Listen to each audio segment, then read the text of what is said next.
prepared for growth and development, you will have challenges. And I think the House of Assembly at this point has some further development to take place.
Good afternoon, and I wish to welcome all members of the agencies and departments participating in today's discussions, the members of the media, and the members of the public. I am Bridget Anizet George, the chairman of the Public Administration and Appropriations Committee of the Parliament of Trinidad and Tobago. The Committee on Public Administration and Appropriations, PAAC, has a mandate to consider and report to the House on A, the budgetary expenditure of government agencies to ensure that expenditure is embarked upon in accordance with parliamentary approval. B, the budgetary expenditure of government agencies as it occurs and keeps Parliament informed of how the budget allocation is being implemented. And C, the administration of government agencies to determine hindrances to their efficiency and to make recommendations to the government for the improvement of public administration. The purpose of this 18th public meeting of the Public Administration and Appropriations Committee of the 11th Parliament is to examine the administration of disaster relief in Trinidad and Tobago. The committee is desirous of hearing from the relevant stakeholders to discover challenges being faced by the various agencies involved in the administration of disaster relief in Trinidad and Tobago.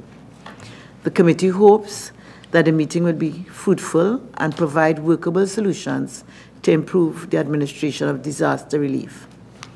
This meeting is being held in public and is being broadcast live on the Parliament's Channel 11, Radio 105.5 FM, and the Parliament's YouTube channel, ParlView. Viewers and listeners can send their comments related to today's inquiry via email, parl101@ttparliament.org, facebook.com/ttparliament, Twitter @ttparliament. I now invite members of the representative agencies and departments to introduce themselves. And therefore, may I start with the Permanent Secretary of the Ministry of Social Development. Sure. Thank you, Chair, and to the members, good afternoon. I'm Jacinta Bailey-Sobas, one of the permanent secretaries in the Ministry of Social Development and Family Services, and with me I have a team of 3 persons this afternoon who I will also ask to introduce themselves. Hi, good afternoon, Chair, members. My name is Vijay Gangaprasad, Acting Chief Technical Officer. Good evening, Madam Chair, other members. I am Roy Moloney, Acting Deputy Director, Social Welfare. Good afternoon, Chair and other members. Anne-Marie Kwame-Aline, Coordinator of the Non-Governmental Organization Unit. Okay, so then maybe I could invite the Tobago House of Assembly to introduce themselves, please. Good afternoon, Madam Chair. I'm Ray Sandy, the Chief Administrator of the Tobago House of Assembly, and with me are two members of staff of the Tobago Emergency Management Agency, and I'll ask them to introduce themselves. Good afternoon, Madam Chair. My name is Mr. Earl Hernandez. I'm the Assistant Director and Chief of Operations for the Tobago Emergency Management Agency. Good afternoon, Madam Chair and all members. My name is Malorak Beko. I'm the Contingency Planning Officer at the Tobago Emergency Management Agency. Okay, I believe we have the Ministry of Finance, and might I invite the PS from the Ministry of Finance to introduce herself and her team. Good afternoon, Madam Chairperson, members of the committee. My name is Suzette Lichi. I'm the Permanent Secretary of the Ministry of Finance, and lastly, I have a two-member team with me this afternoon, and I'll ask them to introduce themselves. Good afternoon. My name is Cherry-Anne Legendre, Director of Budgets. Good afternoon, Madam Chair and members. My name is Narayan Charan. I'm the Assistant Director, Acting Macrofiscal Unit, Economic Management Division, Ministry of Finance. Okay, and Ministry of Agriculture, Land and Fisheries. Good afternoon, Madam Chair and members of the committee. My name is Angela Sue. I'm Permanent Secretary, Ministry of Agriculture, Land and Fisheries. I have one officer with me who will introduce herself. Good afternoon, Madam Chair. I am Sati Gangapasa, the County Agricultural Officer for Victoria. Thank you. Ministry of Rural Development and Local Government. Good afternoon, Madam Chair and members of the committee. I am Desdra Bascom, Permanent Secretary, Ministry of Rural Development and Local Government, and with me I have my Senior Disaster Coordinator who will introduce himself. Pleasant good afternoon, Madam Chair, and pleasant good afternoon to all. My name is Rishi Siu, Senior Disaster Management Coordinator at the Ministry of Rural Development and Local Government. Ministry of National Security. Good afternoon, Madam Chairman and members of the committee. My name is Vashti Shri Krishna Singh Jitman. I am one of the permanent secretaries in the Ministry of National Security. And with me, I have a team of 3 persons who would... Pleasant good afternoon, Chair and members of the committee. I'm Captain Retired Neville Wint, Relief Officer and Officer in charge of the Office of Disaster Preparedness and Management. Good afternoon, Madam Chair and members of the committee. I am Roosevelt Bruce, Acting Chief Fire Officer. Good afternoon, Madam Chair, members of the committee and other members.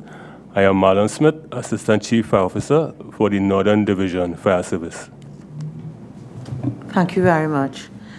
And therefore, might I now invite the members of the committee to introduce themselves, starting on my extreme right. Good day, everyone. Ronald Huggins, member. Hi, good afternoon. Ayana Webster Roy, member. Good afternoon. Clarence Rambarat, member. And as I said before, I am Bridget Anizet George, and I'm the chairman of the committee. So we're here to talk about the administration of disaster relief. And I think in opening the conversation, proper place to begin might be to ask each of the agencies if they could define for us what disaster means to their agency in the context of disaster relief.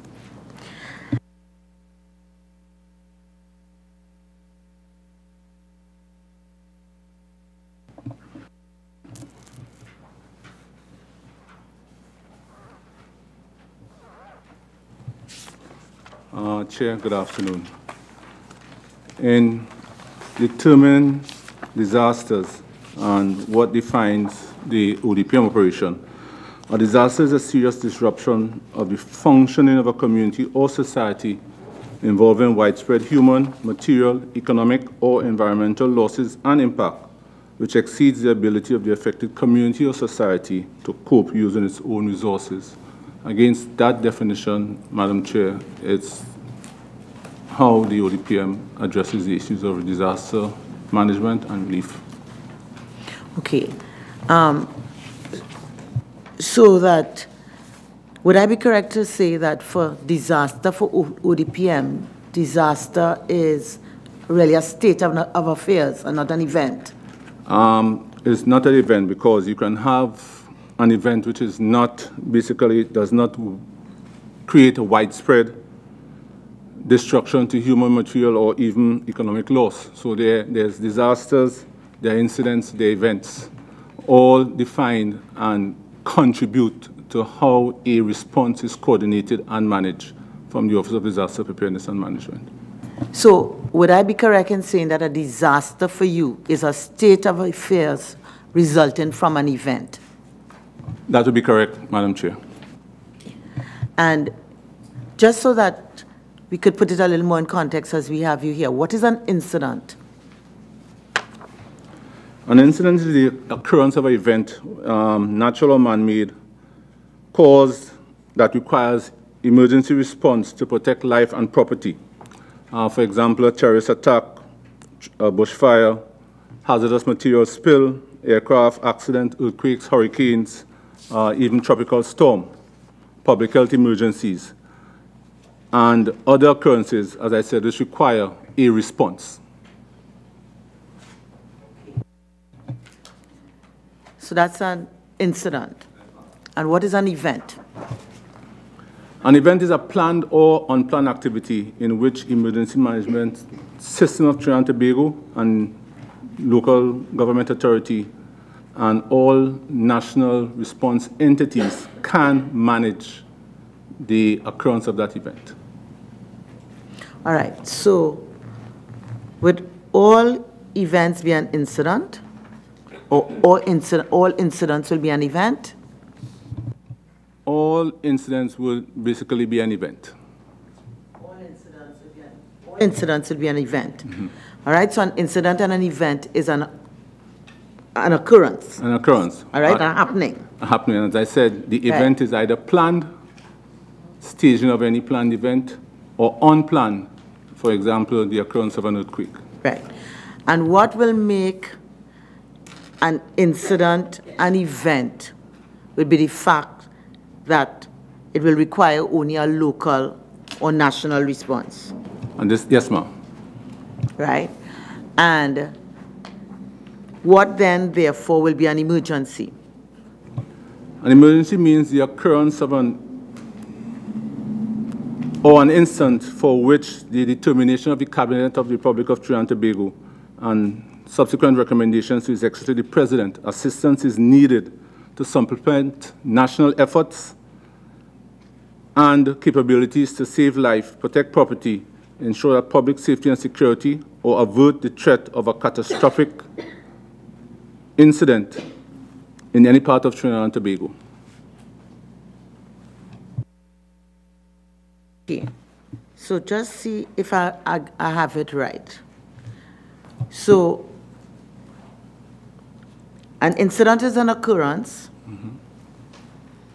That occurrence might be an event or an emergency because those are the responses. Yes, ma'am. So what makes it an event or emergency is the response. The response and the severity of the impact of the hazard that we are dealing with. The response and the severity of the impact? The impact. So if you have an event, which is a tropical storm, mm-hmm. It might not reach to the state of emergency, but can be classified as a severe event. And the nature of that event will determine the type of response that is required. You can have a devastating earthquake similar to what happened to Haiti, which can be classified as an emergency to the Republic of Trinidad and Tobago that requires both regional and international assistance to augment local resources in treating with that particular event.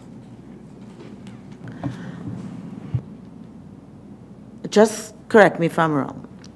I would have thought that the impact is what made it a disaster. So a disaster may not be an emergency because the response to the event or the occurrence, incidents, is either local or national, but it may be a disaster that mightn't be an emergency. Emergency being a response, meaning, if I understood you well, a determination that is made by the cabinet based on the impact. So I don't know if I'm understanding, because you see the definitions to me might create a little confusion in carrying the discussion further. Ma'am, you are correct, and the definition is what is required to carry the conversation further, because you can have an incident in a particular municipal corporation which can be declared a disaster for that corporation, but not a disaster for Trinidad and Tobago. And therefore, the resources of the state can be applied to that particular incident.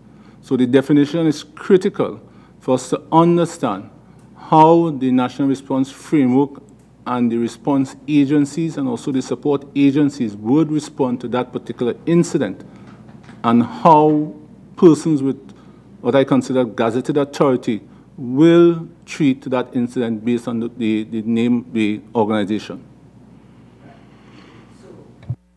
Let me just ask, so that I'll ensure that all of us are on the same page.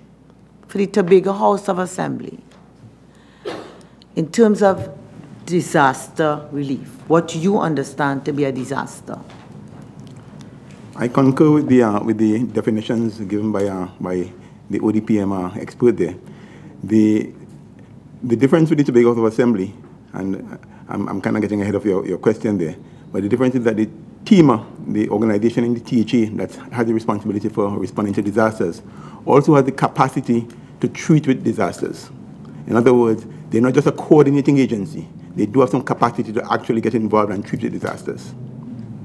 Let me just ask, all agencies here accept the definition of disaster, event, and incident and emergency within their operational framework?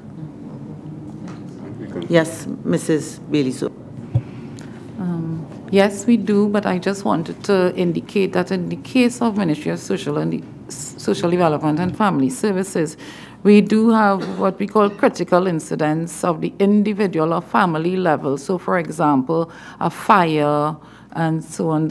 And we also look at critical incidents as a murder that may have taken place in the home, or accident, a fatal accident that will impact the family, and that we may need to provide some services and support in order to address the situation. So would those critical incidents come under disaster relief, under that terminology?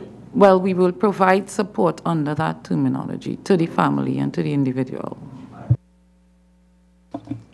So that even though we all accept that, I would say that even within the context of the response from ODPM,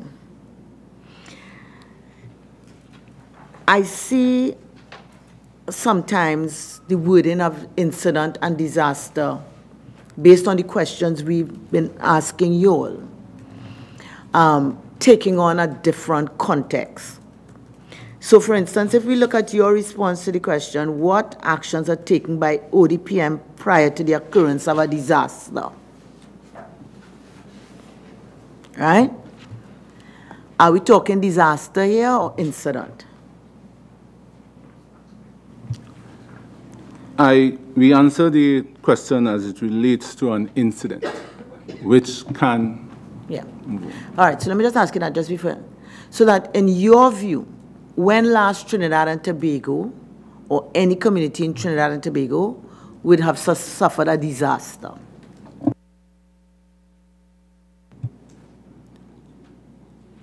I would say within the last year, communities would have suffered what we call severe incident, but was not declared a disaster by the respective municipal corporations. So we have not had what I considered a disaster, but would have experienced severe incidents which created some level of disruption. but there was no declaration of a disaster with the occurrence of any of the hazard impacts that affected Trinidad and Tobago within the last 3 years. So we have had incidents, but not disasters. Who declares a disaster? On the advice of the municipal corporation through its chief disaster coordinator and their inability to deal with the incident, the Ministry of Local Government would indicate to the Office of Disaster Preparedness and Management that they are unable to cope with the response, and therefore they can declare a disaster to which the National Response Framework will be activated. The National Emergency Operations Center will be activated with all the emergency support function representative to treat with the incident at hand. Therefore, the executive will be informed, which might also require other measures to be taken through the Minister of National Security, advising the Cabinet and the National Security Council. Okay, so that if I understand well, let's say the landslips recently, that would have been in the municipality of where? San Juan Regional Corporation, okay. Chair. So that that community may have felt severely impacted, but it was left for the regional corporation, San Juan to declare that a disaster. Yes, ma'am. Yes, ma'am. And therefore, if it's not declared by, so the inability to cope is not of the particular district or community, but of the regional corporation. Yes, ma'am. Okay. And therefore, all the agencies around the table understand that. I'm asking, Ministry of Rural Development and Local Government, is that your understanding? Yes? Yes, I'm not sure who's answering. Yes, Madam Chair. Okay, that's your understanding. And let me ask this, in terms of, and I don't know which agency, in terms of sensitization of our public and our communities with respect to incident, event, occurrence, disaster, do you think that that message is understood, that definition is understood? Honestly, Chair, no, it's not understood. And the words are sometimes improperly used to describe the occurrence of an incident, and therefore we hear the term that we have a disaster, and therefore there's an expectation from a disaster, but it's not necessarily a disaster. So the term is understood by the practitioners. It is not fully understood by the persons who are impacted, and their needs are understood based on the fact that they are impacted. But for the responding and supporting agencies, those terms are understood because it guides how they respond and operate. And therefore, I've seen in a lot of the responses, sensitization. Is there a need, therefore, for our publics to understand? Do you all think there's a need for our publics to understand that basic definition? Yes, ma'am, there's a need for the public to understand it and appreciate it. And who undertakes that kind of sensitization? Right now, the ODPM is engaged in sensitizing, but it also requires an all-of-government approach, because that sensitization also extends to the agencies present here who is engaged in some level of response or relief.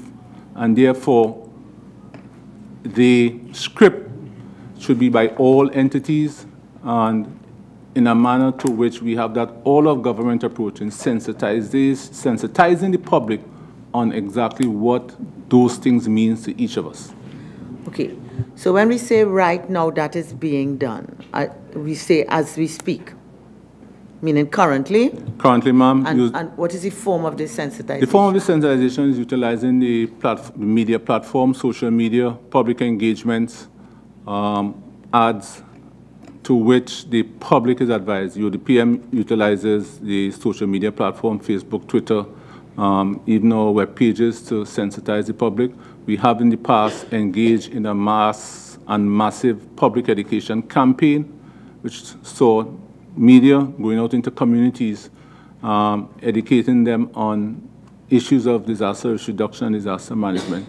Other ministries, and they will speak to that, Ministry of Local Government through its 14 municipal corporation, also engage the community in their understanding and preparedness. So having that understanding and preparing, the Ministry of Rural Development and Local Government, as one of our partner agencies and key stakeholders, are also engaged in that public education campaign. Okay, so you say the public campaign is about disaster preparedness and mitigation. Yes? Disaster preparedness mitigation, it's all-encompassing. We're looking at all the hazards, and therefore how does one reduce their risks, looking at the vulnerable communities, persons with disabilities, and therefore that campaign basically is an all-hazard approach in educating the population of the risks to which they are exposed in Trinidad and Tobago. But does it get to the very fine, basic matter that you're dealing with a very narrow definition of disaster?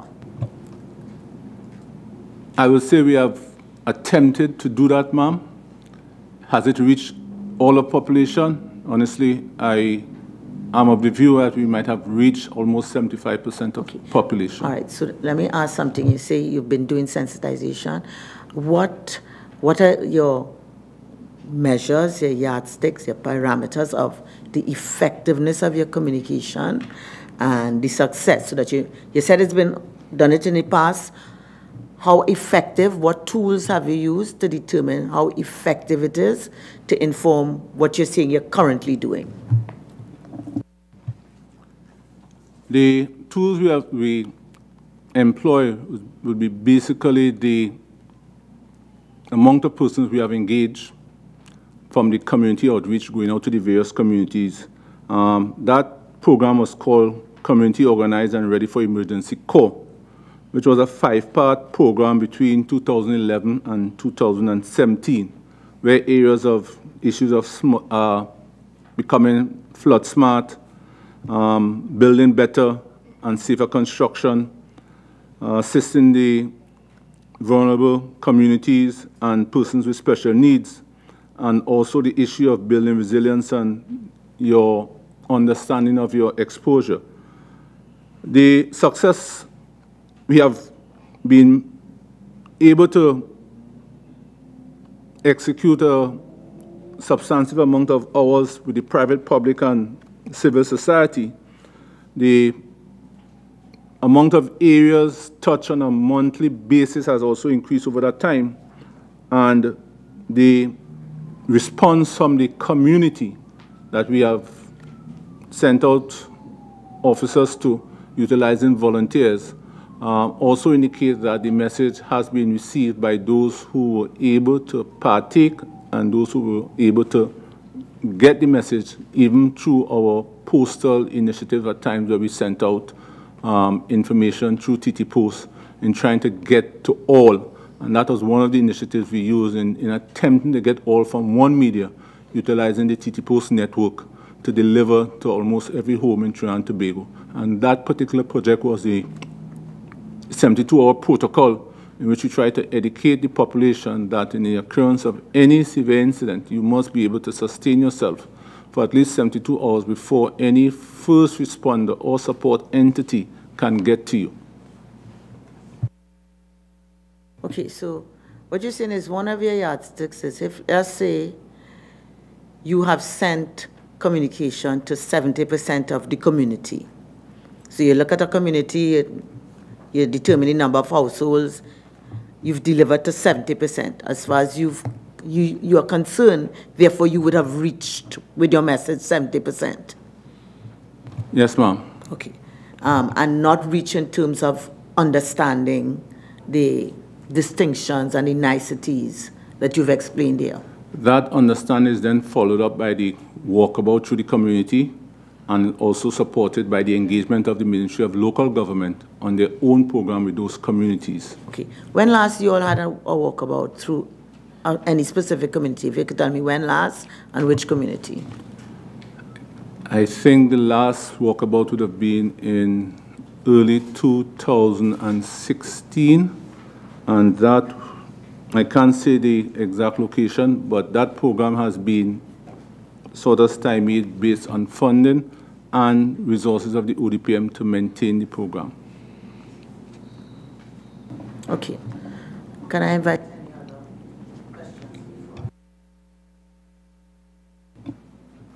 Member Huggins.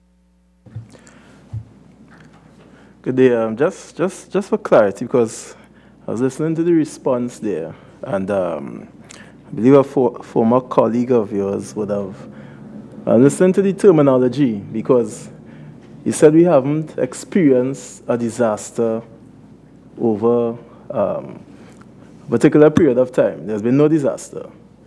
And I'm reflecting on one of the comments of your former colleague who was a bit of an uproar in the media when he described what happened with Brett, I believe, as small, as minor. Is it that in the language or definitions, because it doesn't qualify as a disaster, it's seen as something minor for the ODPM? Member, I will attempt to answer your question and permit me to stay away from my predecessor's comment. All occurrences of incidents are considered serious. The ODPM takes the response and the coordination of response based on the incident and the impacts here. So the protection of life and property, critical infrastructure, is a priority, and we work closely with all the entities. Now, there is that public, and you have expressed the issue of, so all are serious. The incident will determine the response.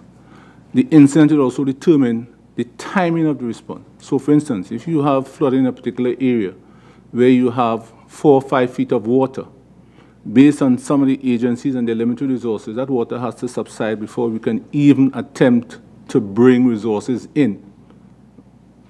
And therefore, it is serious. For the impacted person, we are moving slow. But for the responders, their lives also have to be calculated and taken into consideration. The assets that are being deployed has to be taken into consideration. And therefore, each incident, an incident action plan is developed, resources are identified, and therefore the risk is assessed, whether we can move now to bring some level of relief, or there's time based on the incident that we are managing. And I use the example of flooding.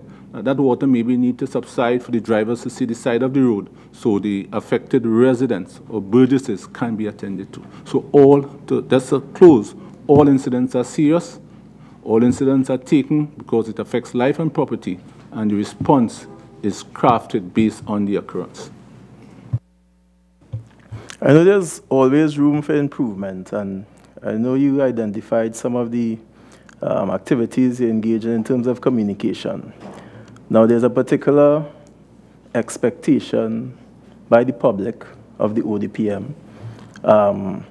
There may be some differences in terms of the functionalities and the expectations. So given the occurrences like Brett and so forth, have you redefined or developed or improved on any sort of communication so that the public would be able to manage their expectations? We have improved on the communication to the public, and with every incident, there is what we consider the after-action review of the incident and the gaps which have been identified, corrected. So the expectation of public notification and information, we have utilized the framework of an all-of-government approach to ensure that the public is informed, especially through social media, and therefore utilizing the information task group, which is set up under the Ministry of Public Admin and Communication. We utilize all the communication officers to ensure that once there's an event or an incident, that we push out messages based on social media using the traditional media platform. so that persons can be informed. Are you satisfied that that communication is effective? And is there any mechanism for feedback to make sure that you're on target with your communication strategies? The communication is effective. More can be done. The ODPM previously had what we call a 511 call center, which allowed us, we call it a customer care center, which allowed us to monitor social media, post messages, give feedbacks, and even communicate with the impacted reporter of any response. That system has been merged with the E99 and man 24/7 to receive calls from persons. However, it lacks the ability to do what we call the customer care, which is basically call back persons who have made reports to find out if they were satisfied with the response on the various agencies, or even to monitor social media. And social media for disaster risk reduction is not the social media that we know by the individual. It requires a 24/7 monitoring and operation. It requires the ability to answer hundreds of messages within minutes. At this point in time, the ODPM does not have that capacity based on a shortage of staff to respond. So there's a delay in responding to some of the social media messaging. And we are trying to, with the assistance of the Ministry of National Security, to beef up the staffing at the 511, the E99 Center, and even within the Office of Disaster Preparedness and Management, so we can have the personnel to monitor social media, to ensure the messages. But yes, more can be done. It also looks at our early warning mechanism and how that is done. We do utilize the service providers of TSTT Flow and even Digicel. But again, that messaging is based on the definition and when do we push. But because of the incidents of the, I would say, the last year, we are revising, as with common international practice, our systems and procedures and trying to improve it based on the expectations of the population of Trinidad and Tobago. So is it that you're developing a formal strategy to get that done? And is there a time frame? There is a strategy. What we are doing, we are refining the strategy based on the incident, based on the resources that we have available right now, and therefore the resources is now leading, and we, like all other entities, finding resources where to utilize the technology and what resources we have. And when I talk resources, I talk about the human resource to manage these things and push out messages. So the strategy is there. It is being refined, and it's being refined against the resources that are available at this point in time. With your leave, Madam Chair.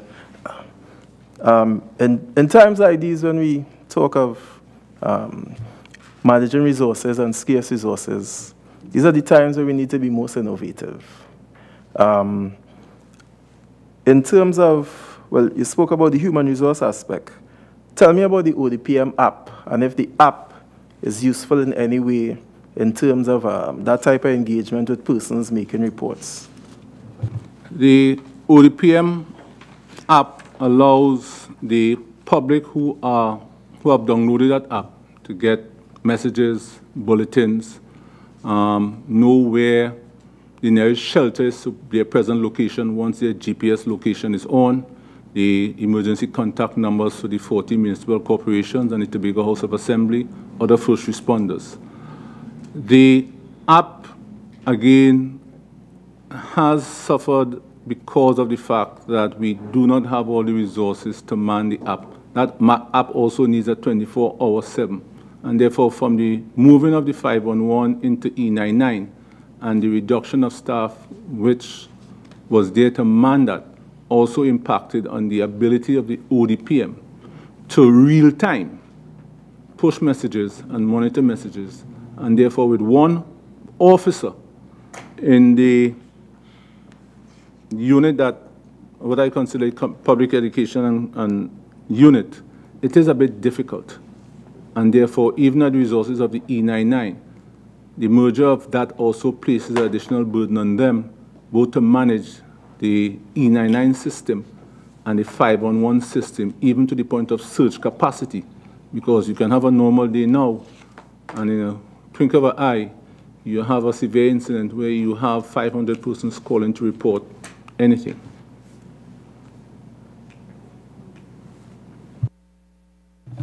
Member Webster. Right, thanks. Good afternoon. I want to understand the purpose of the merger, because everything you've said so far is as though the merger didn't bring any benefits. So if you could just enlighten me, please. The merger was made as a result of fiscal measures. It was contracted to a private contractor, and it was felt that placing the 511 under one roof with E99 would have been an economically viable solution to the issue. However, it did pose some challenges for the ODPM, because it was not just a call center, it was a customer care center. It was a center to which had the capacity to move from 5 operators to 15 operators on the occurrence of an incident. It was a center which allowed us to real-time communicate with the population, monitor social media, even warn off the first responders and other entities of occurrences based on the report that we were getting. So at this point in time, the ministry is engaged, Ministry of National Security, that is engaged in recruiting personnel to beef up that particular unit. So the function of the, what I call the consequence management part of the ministry can be addressed. So we are, with that, we are being very engaging in order to get information, get it out, but there is a challenge.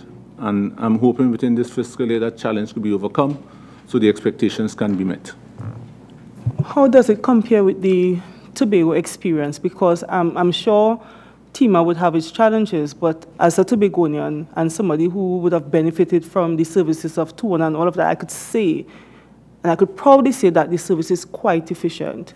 You could call in 211 and they will direct you to emergency or non-emergency, and then within a short space of time you get feedback. They will call you, say, well, okay, we're sending out a team, or the matter has been addressed. So that happens. So how you compare with that Tobago experience?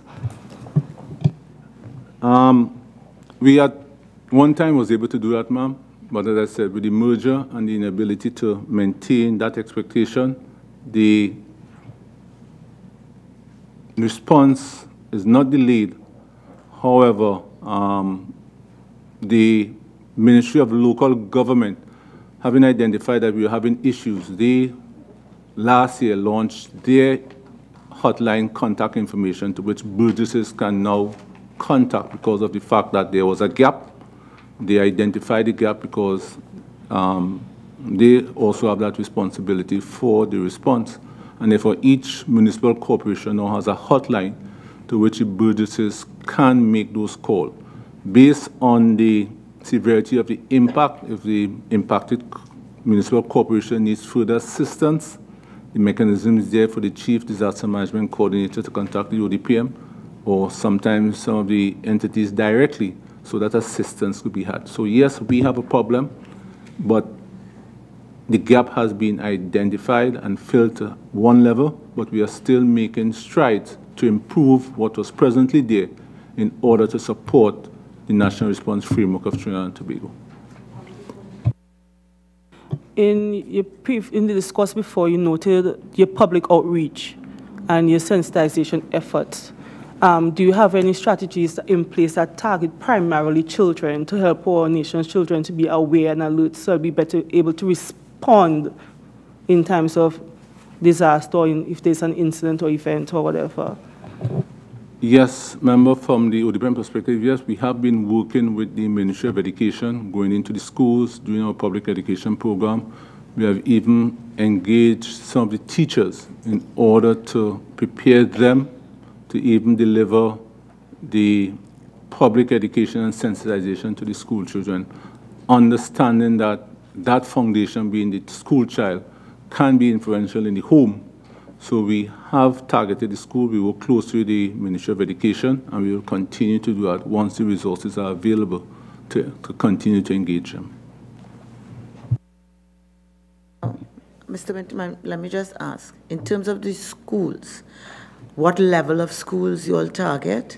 And if you could give us a recent example of a school that you all would have interfaced with. My recent, I would say we had a project with Digicel Foundation where we targeted schools of persons with various disabilities, to which we have Tobago and Trinidad and Tobago, which was quite successful, and where we engage them in understanding their risks, understanding how they respond, even within their home. Within the schools, we use primary schools, secondary schools, based on the program that has been targeted, and even on the request of schools and communities. But the last successful engagement will be through the Digital Foundation, where they sponsored that particular program, which has now been targeted as a template for the region and was presented at the Caribbean Disaster Emergency Management Conference in Bahamas in December. And its successes were identified, and it's being looked at to see if it can be copied in other parts of the region. That was December this year at the conference, but when, you told me the last was the Digicel, but I don't have an idea whether that was 2017. 2017, ma'am. 2017 was that program? Yes, ma'am. Okay, thank you. All right, so I just want to ask a question of the Ministry of Rural Development and Local Government. In terms of this, we'd ask what is the role of the municipal corporations under the purview of the ministry in disaster relief. And we were told about monthly meetings through your regional coordinating stakeholders meetings. Is this a meeting held by the ministry or by each of the 14 municipal corporations? Madam Chair, this meeting is held at each of the 14 regional corporations. However, the ministry under the Disaster Management Unit also holds our monthly meetings with them to be abreast of what is taking place in each of the 14 corporations. As the Senior Disaster Management Coordinator, I personally attend all the coordinators' meetings, stakeholders' meetings, so that we can be on the same ball with everybody. So there's once a month in each regional corporation? That is correct, ma'am. Okay, and who are the stakeholders who attend? All right, we have persons from fire service, we have persons from TNTech, WASA, all the different resources that is in alignment with first response in the country. Those persons sit on the stakeholders meeting as well with the councillors and the chairman for each of the municipal corporations. And this is different from the corporations always had a regional coordinating committee meeting. Yes. This is separate and distinct from that. This is separate and apart from what. And could you therefore give to us in writing, say over the last 12 months, okay, as for each corporation, when such meeting occurred, and the stakeholders who were present? Yes, ma'am. Okay. Now, in terms of if you could tell us a bit about this incident command system and how this works. All right. Again, the incident command system is a system that is used by all 14 corporations as well as the ministry in collaboration with fire service, and it brings all of us on a standard leveling of operations so that we all understand the jargon and the way that we would be expected to respond in times of any hazard. So it gives everyone a clear and definite role as to their functions during a time of a hazard. All right, so therefore, this is something that is already established. Yes, ma'am. And all the corporations know about it, they understand the commands. Corporations are aware of the system. Okay. Fire service uses the exact system. Police as well, ODPM as well uses the exact system. All right, so therefore, what happens then at a regional coordinating stakeholders meeting? All right, we have different projects that are ongoing in each of the corporations under the Disaster Management Unit. We take this opportunity to... Like, for example, programs? For example, we have Carnival coming up. Yes. So each of the 14 corporations will get involved with the local carnival committees in their region. Yes. So we need to be on par with what is taking place until the event is over, as you would say. So we utilize these meetings to get everybody on board so we would know what resources we have and what they would need in the event. So we also use that to allow the other stakeholders to come in to set up our emergency command system at the office of the disaster management units based at the corporations. Okay. Now, in terms of, I wanted to find out, in terms of your corporations and having the staffing levels that might be required. Somewhere in one of your submissions, I would have read something about the assessments, people being trained to do assessments. Yes, ma'am. And the role of engineers and your health officers and your building inspectors in the regional corporations. Are all your corporations adequately staffed with the requisite amount of building inspectors, engineers, health inspectors? Are there any vacancies in any of your corporations? Yes, there are vacancies in certain corporations, but what we're doing, as Captain Wind would have said, is that we're utilizing the all of corporations approach. So we now utilize, for example, the building inspector from Tunupuno Piaco to assist in Samuel Laventil, and they are able to assist us during this time. So we're utilizing the all of corporations approach or all of government approach. So when a hazard impact takes place, what we do is bring the resources of the regional corporations together on a level 1 so that we can respond as a corporation, not necessarily as a disaster management unit. So the resources are there for us to coordinate and respond in times of emergencies. Okay, so what happens if the incident affects Diego Martin, Port of Spain, and San Juan at the same time? Simultaneously, we have had that situation. Yeah. Yes, we've had that situation taking place on Diwali as well as for Brett, and as of recent for the Christmas season, where we saw for Brett, we had 13 corporations impacted. For the system of Diwali, we had 11 corporations being impacted. Now, what happens is that the corporations are not affected, will come together with their resources, and we will work hand in hand to assist each other in times of emergencies. So we have that collaboration, we have that understanding with each of the 14 corporations to assist. All right, so that applies not just to personnel, that also applies to equipment and any other sort of resources? Yes, ma'am. Take, for example, the situation that took place in Maracas recently with the landslide. It fell under the purview of Sawa Laventil. However, we were able to pull resources and trucks from Port of Spain Corporation as well as Diego Martin Corporation to assist with the clearing. So this is where the collaboration works with the 14 and does that collaboration, like, let's take your example that you just given. Yes, ma'am. Would that in any way impact Diego Martin in its functioning otherwise? So you pull their trucks. The assumption would be it will impact if the trucks are idle. How does that affect Diego Martin? All right. With the new establishment of the disaster management cycle, we have now put in place a business continuity plan for the 14 corporations. Now, they won't cut their nose per se and spoil their face for another corporation. So what they will do is make sure that the resources that they can give will be able to be sent to the corporations that are requesting on the WS section and the county superintendent.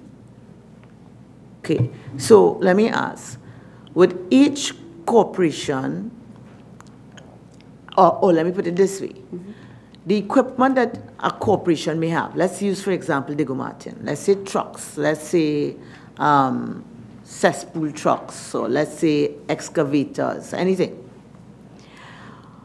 Are you satisfied that each corporation has equipment in the various categories that would be satisfactory to their needs for normal work? As the member said before, there's always place for improvement, and we will continue saying that. However, resources are limited in terms of mechanical resources. We have a lot of issues right now in terms of funding so that we can have vehicles up and running as per needed.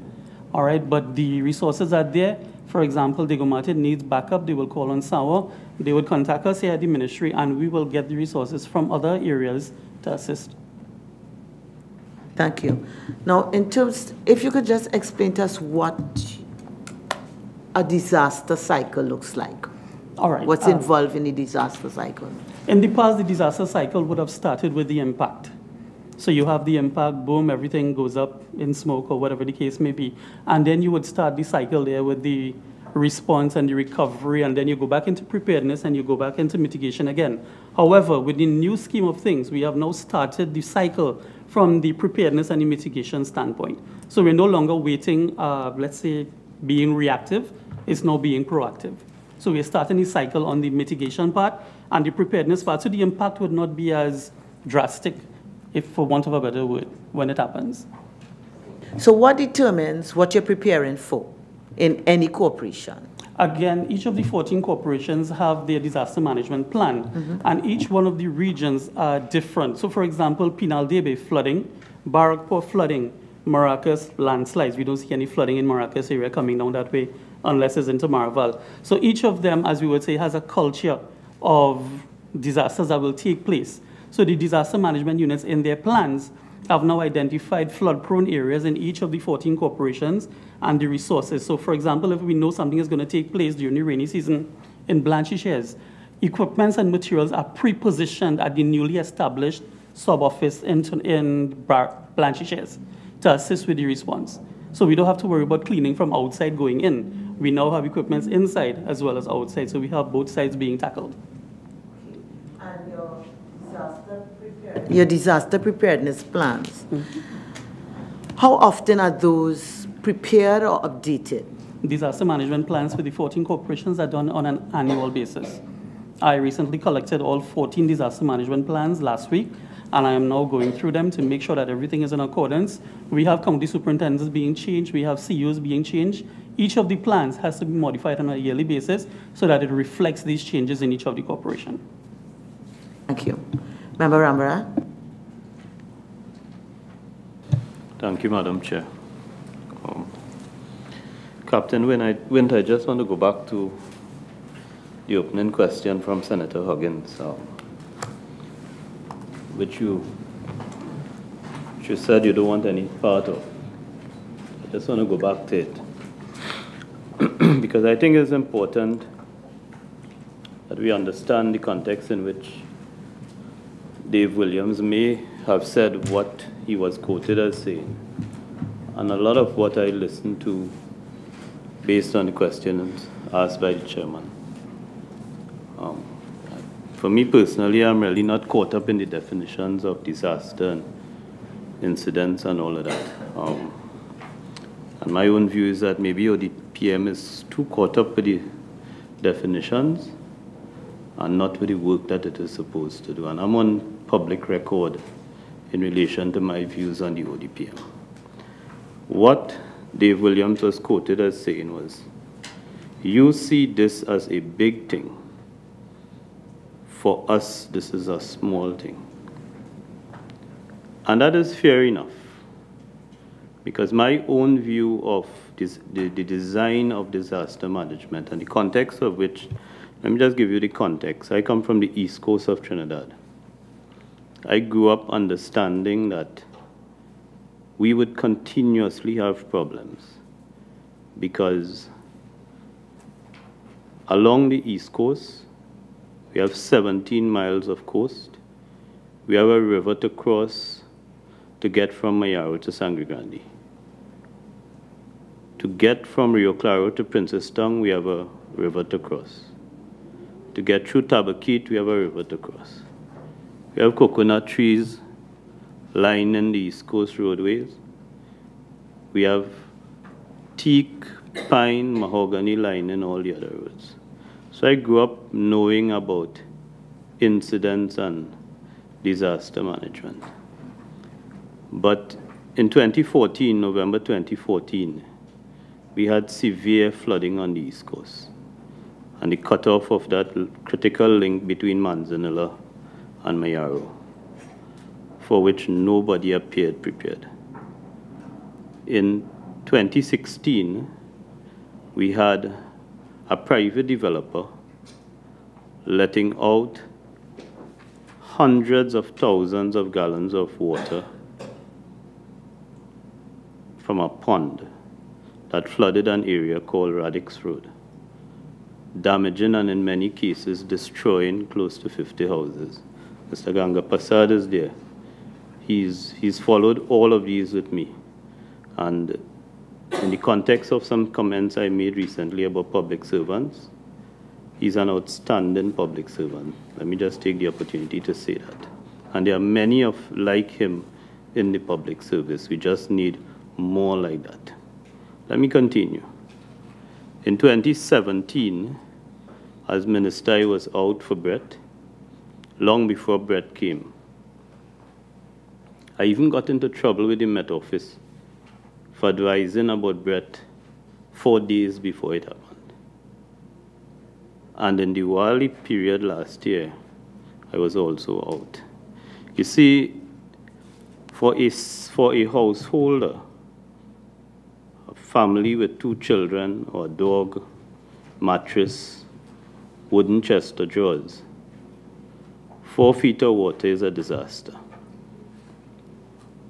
To you, or the PM, is nothing. And perhaps that is what Mr. Williams was saying. Small thing for me, big thing for you.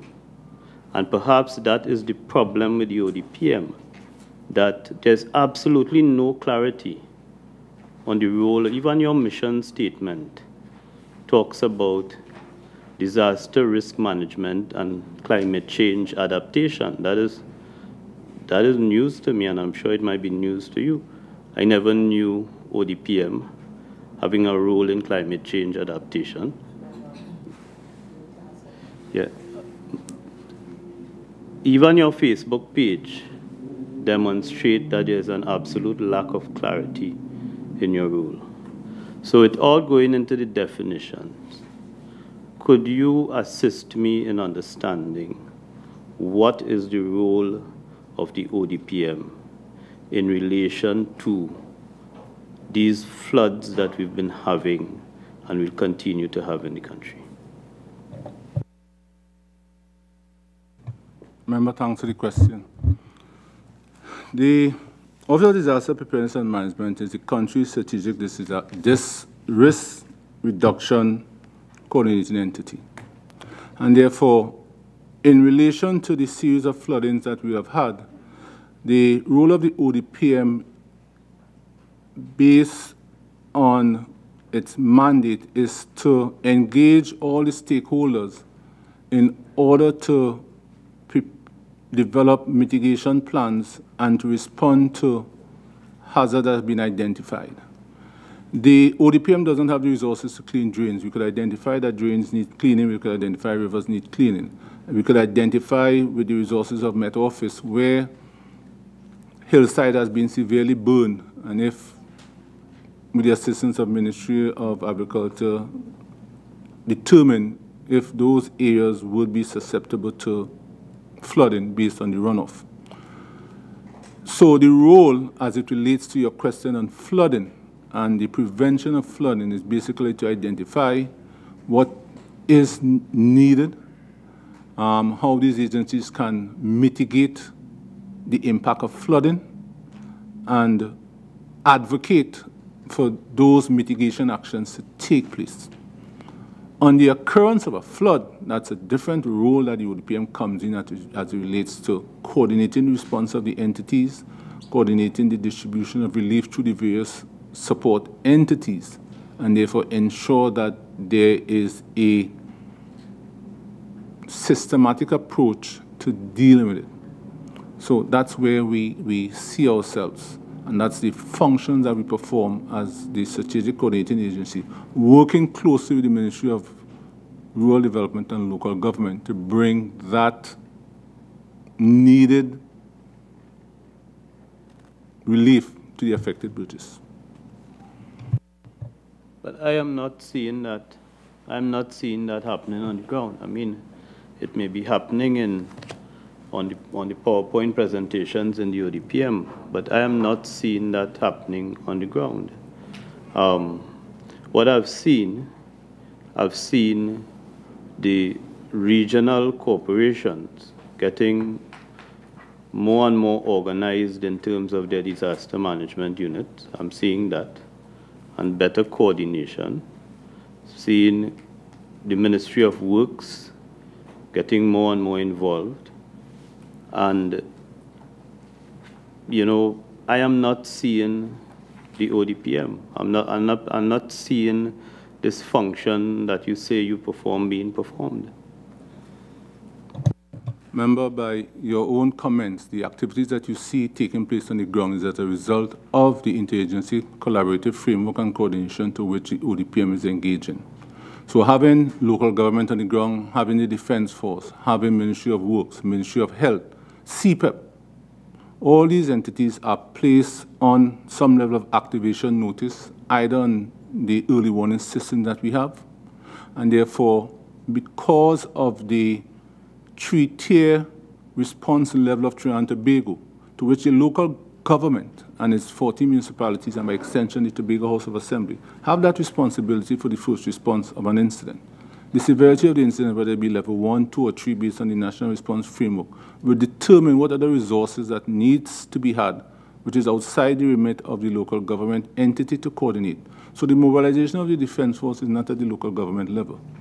The Office of Disaster Preparedness and Management, through its emergency support function mechanism, will then contact, if the Defense Force needs to be mobilized, the Chief of Defense Staff or his assigned staff officer to ensure the relevant resources are available to the impacted corporation. So the compliment you have made to the respective agencies is in no part alone to the ODPM, but that collaborative all-of-government approach in responding to incidents where the ODPM is not a first responder, but based on its cabinet assigned, ensure that coordination is had to these entities to respond to the needs of the municipal corporation that is impacted. All right, thank you. I would like to just move the discussion a bit to the Ministry of Agricultural Lands and Fisheries.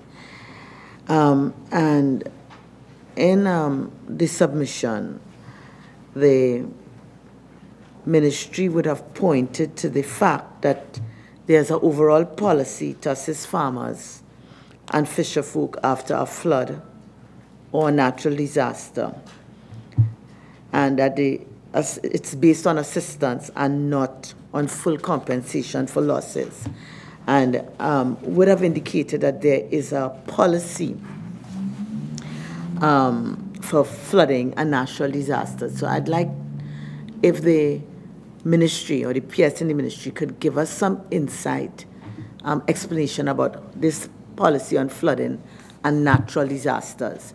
And again, I would want to know, how does the term natural disasters fit into the definition of disaster as explained by the ODPM? Thank you, Madam Chair. Well, with regard to the Ministry of Agriculture, Land and Fisheries, the impact of flooding and inclement weather is what we would look at, because it would impact on our clients as farmers, fisherfolk, etc. The policy, as we explained in our submission, is really to guide us so that we would be able to, in an equitable fashion, offer some relief to farmers, fisherfolk, etc. The guidelines offered in the policy for doing such would be better explained by the person who actually uses it. So I would want to pass it on to Ms. Ganga Prasad, or to explain how it is used.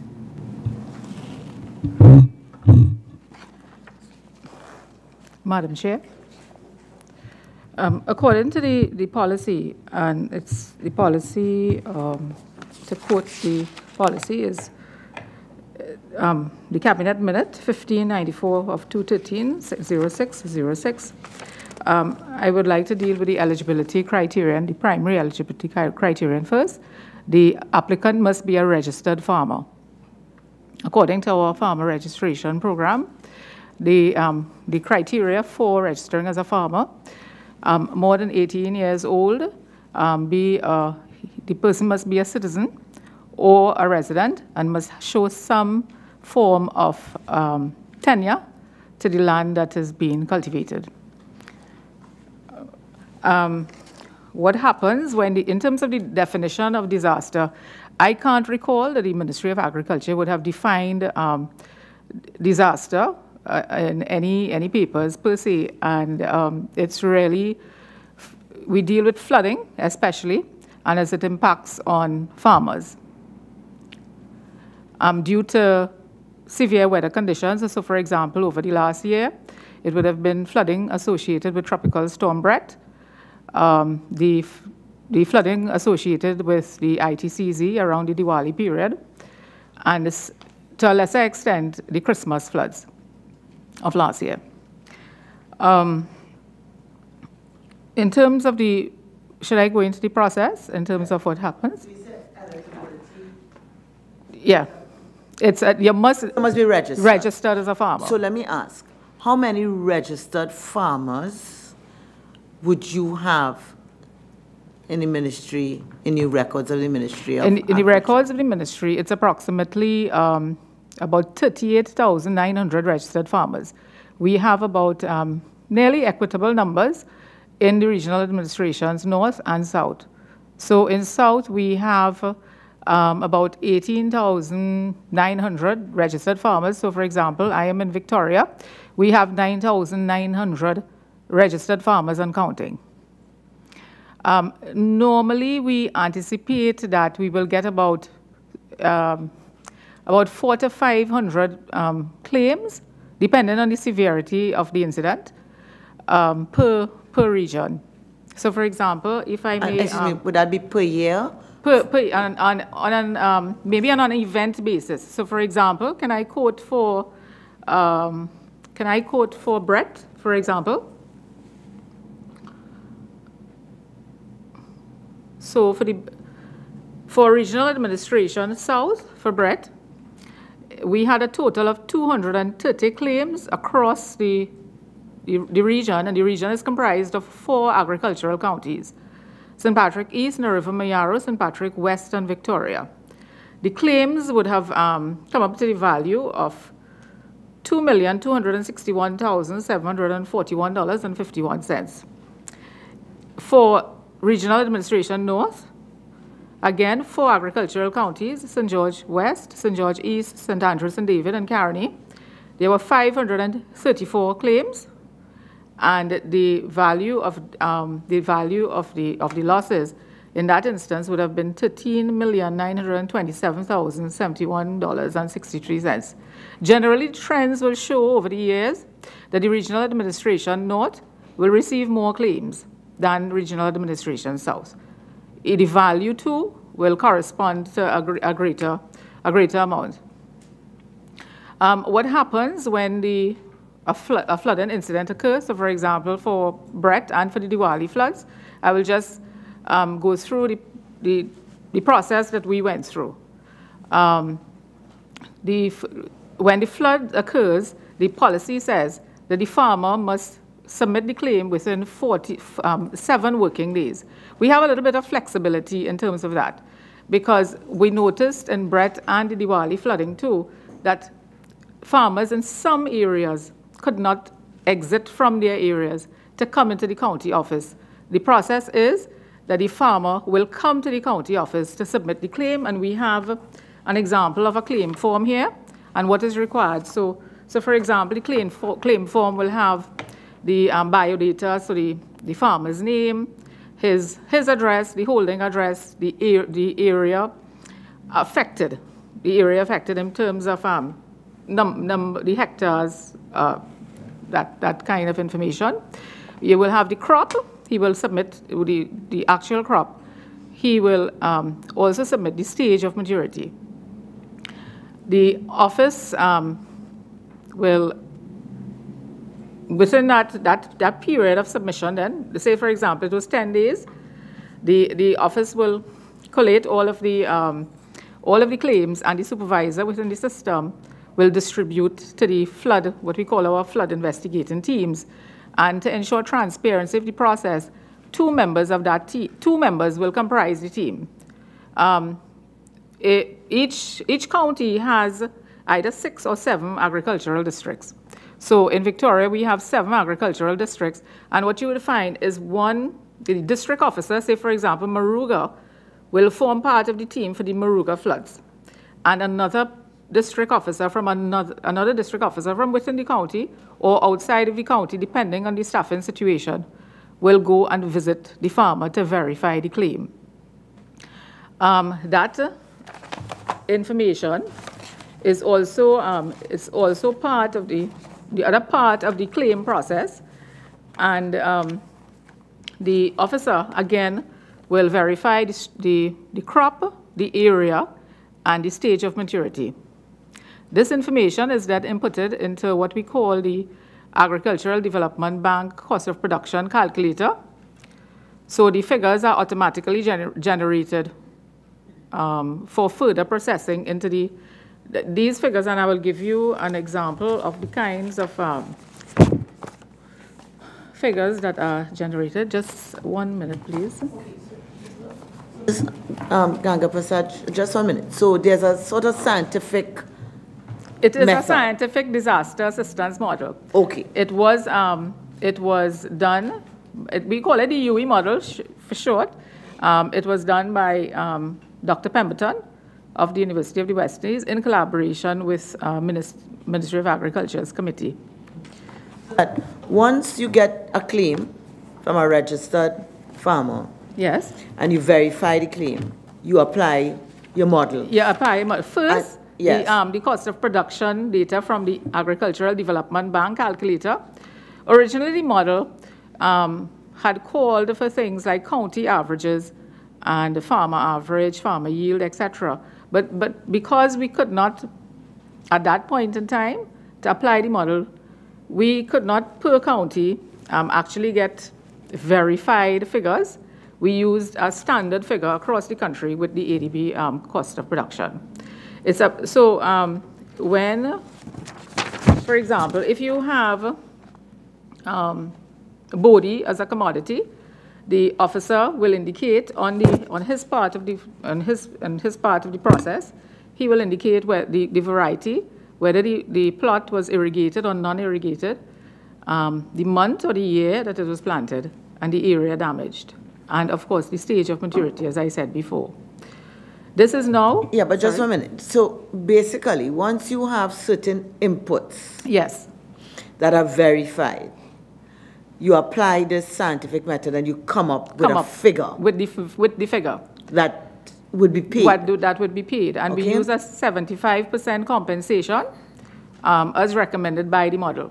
The model will come up with 100% compensation, 75% compensation, and 50% compensation. But 75% was the recommended compensation rate. Okay, and what determines 75, or why do you use 75 and not 50? That was recommended out of the model. All right. So generally, not generally, on all occasions, what you apply use the 75%. Okay, let me ask you about your verification. If the farm had been underwater for a number of days, how then does a visit after the flood has subsided, how does that verify that I had the crop there? Sometimes, like with leafy vegetables, yeah, as you infer, yeah, it will totally disappear. Because they're registered farmers, we have a system that where we, as much as resources permit, we register, we note on the farmer register, each farmer has a registration file. When he comes in to register. Just let me stop you there. Yeah. are you required to register annually, or you register There are once? two types of registration. You have the green, what we call the green card registration, where the farmer satisfies all the criteria for the farmer's registration program, and that's 3 years. It's renewed 3 years. And related to farmer registration, once the farmer is a green card holder, he is eligible for what the agricultural incentive program. Now, each one of the, so for example, depending on what the enterprise is, he's eligible for certain things like vehicles or machinery, equipment, etc. All of these services rented to the farmer require a farm visit.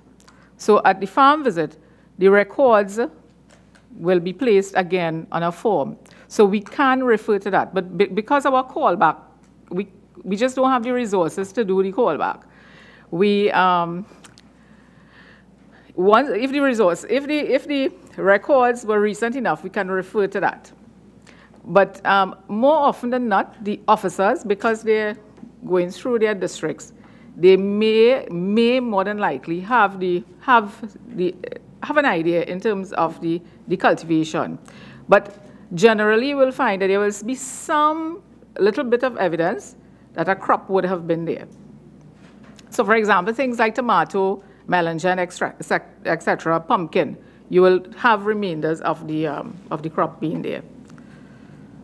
So, would I be correct in saying, or may I ask, is the verification process a satisfactory one as it exists now?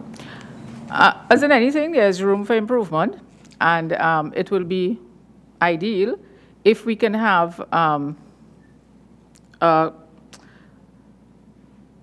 a system where crops can be registered. So a farmer can come in and give notice, for example, that he would be planting a particular acreage, etc. Or if we have enough resources that officers can do a callback very quickly, especially those farmers who have letters where it's 4 weeks. It's a 4-week harvest. Okay, time. let me ask you, what prevents that desirable system from operating or being put in place? Because from what you've given us your first example, the onus is on the farmer. Yes. That you give notice, so that it that has to be that's just a recommendation. I understand that, and I'm asking what prevents that from being put into operation. I understand that you say that everything requires improvement, and I would accept that no system is foolproof. But you recognize that you have a big deficiency.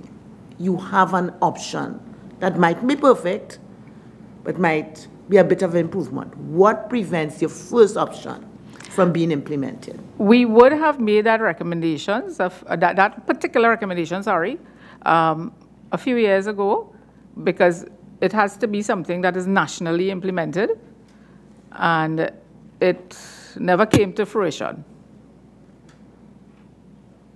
So you made a recommendation to where? Well, it would have been to the hierarchy of the ministry at that time. You would have made it to the ministry? Well, as a region, policy? as a region, so that it could be part of a policy. Okay. Has it been followed up on? And not as far as I am aware. Okay. All right. So what will prevent a region from saying, provide upfront, because you don't have sufficient staff, as you say, that will be desirable to do, say, routine, regular investigations, visits. What prevents your region from doing it? Even if it's not been accepted as a policy for everybody, what prevents your region from doing it?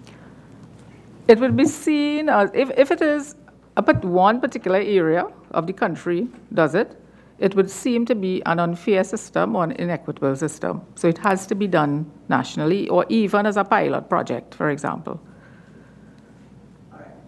So, based on that, I would be correct in saying that the verification process is after the fact? The verification it's a mixture. It's a mixture because sometimes the officers will have the records in terms of what is on the ground, and there will be a mixture so that they have to verify afterwards. All right, let me ask you something. How many officers do you have in your county? I have 6 officers right now. You have 6? Yeah. And let's say in the last year, how many of the farms your officers were able to visit before any claim? Okay. I will... so let's say Brett was the first claim in 2017, right? Prior to Brett, how many farms between January, Brett was what, June? Yeah. July? June. How many farms your officers would have visited between January and May? Okay. In your county? So I will extrapolate from my FRP visits and farmer registration visits, and the agricultural incentive visit.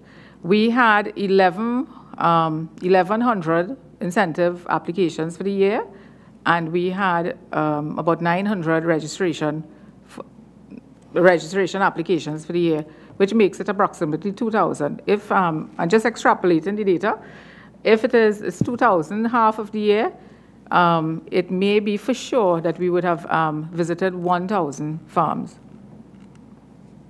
Okay, so you'd have visited half the number of farms that you have in that period. In that particular. Okay, so that you would have been able, so you would say that you run at a fairly good efficiency in knowing in front what your production is like by your farmers? By the farmers, but remember, maybe the people who are affected, they may not have applied for they may not have renewed registration or had new applications for registration, or they may not even have applied for incentives.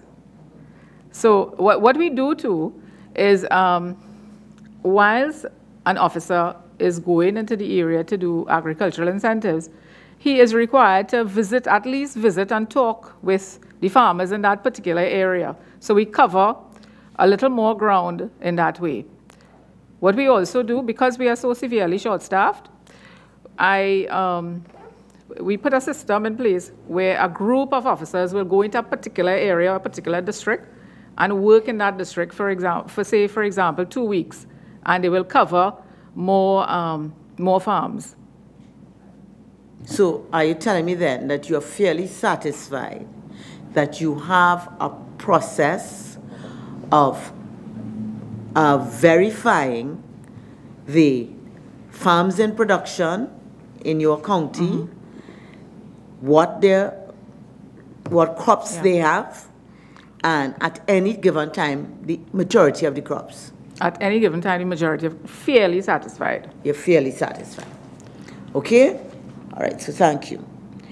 So that at the end of the day, your computerized system gives you a figure. A figure. All right. Now, let me ask you something. In your information gathering, you would have areas, you would know areas that are susceptible to flooding.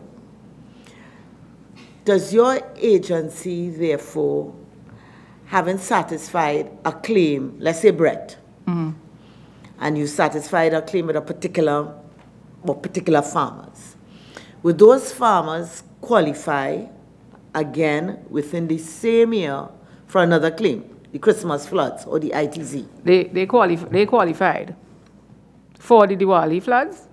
Yes, they qualified for the Diwali floods. But what we found and was very I'll find the word just now. But what we found, it means that they were taking our advice.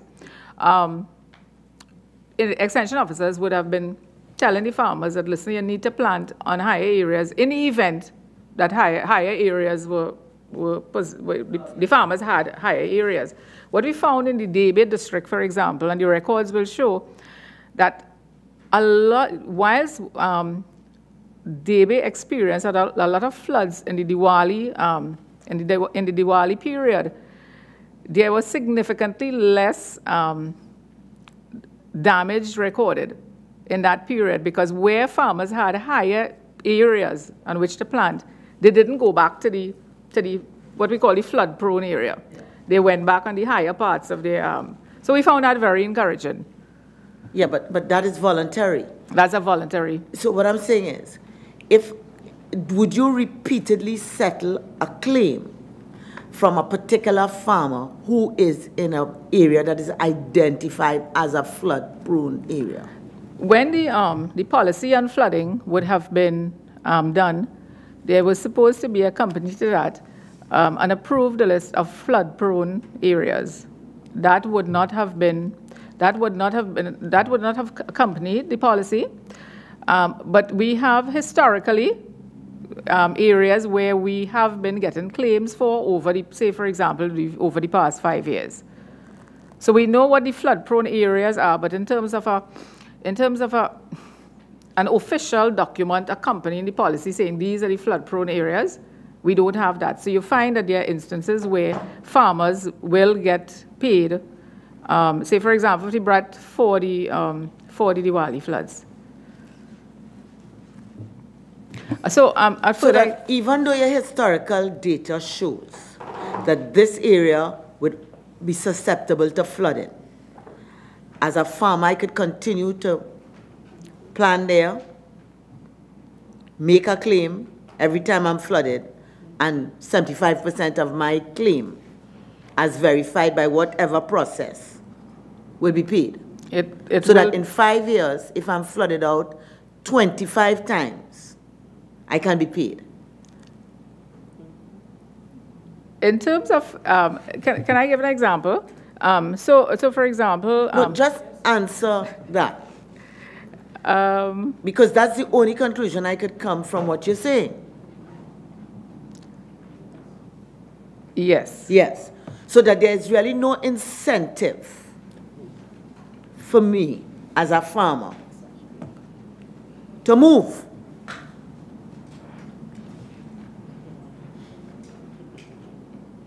You would agree with that or not?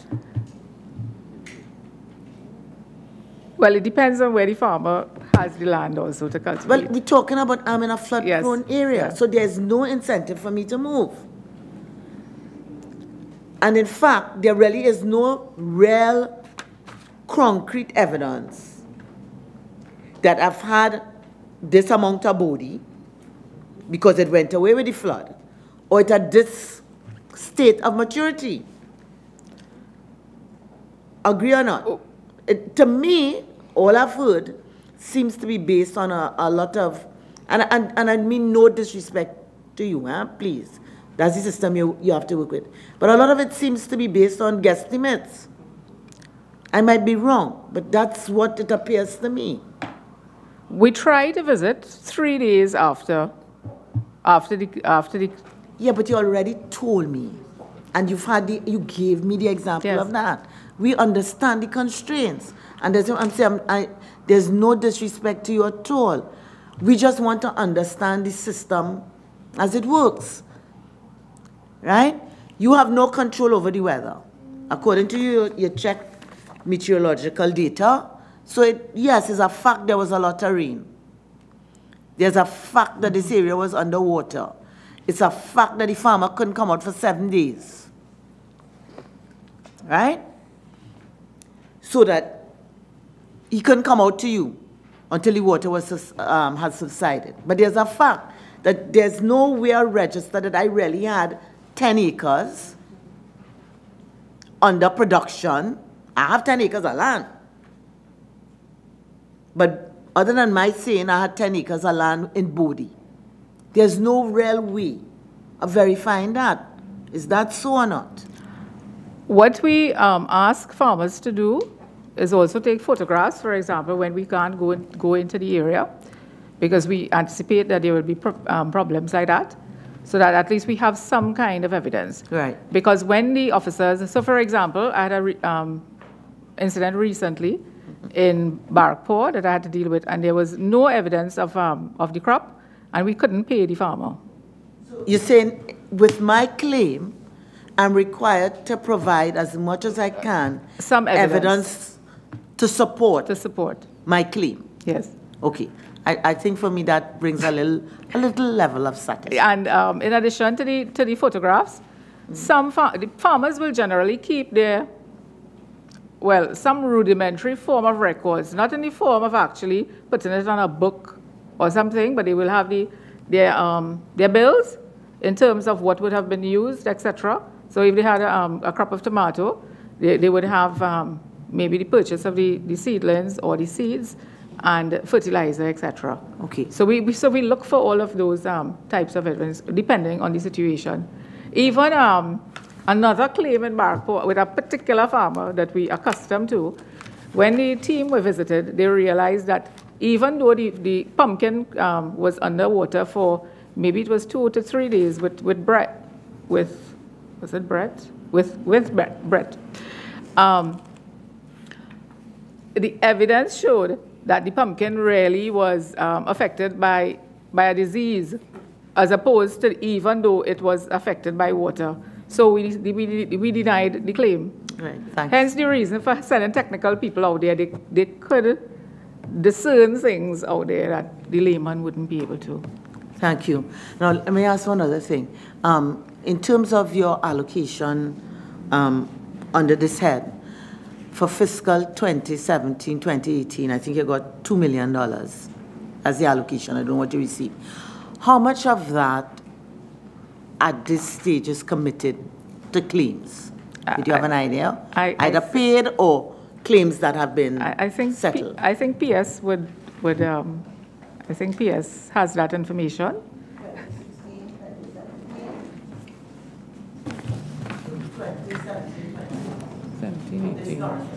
(2017, 2018), we only have 38,000 so far. In claims, or you've paid? No. No, we haven't paid off anything as yet. You haven't paid any claims? Yeah, in our accounts unit, we have 38,000 thus far. Let me just ask you, when you mean 38,000 thus far, 38,000. Are there claims amounted to $38,000, or are there claims that have been settled? 38,000 in our accounting unit now, right as we speak. Right. With regard to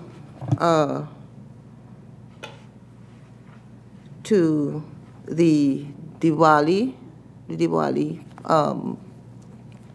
which was in October 2017, we had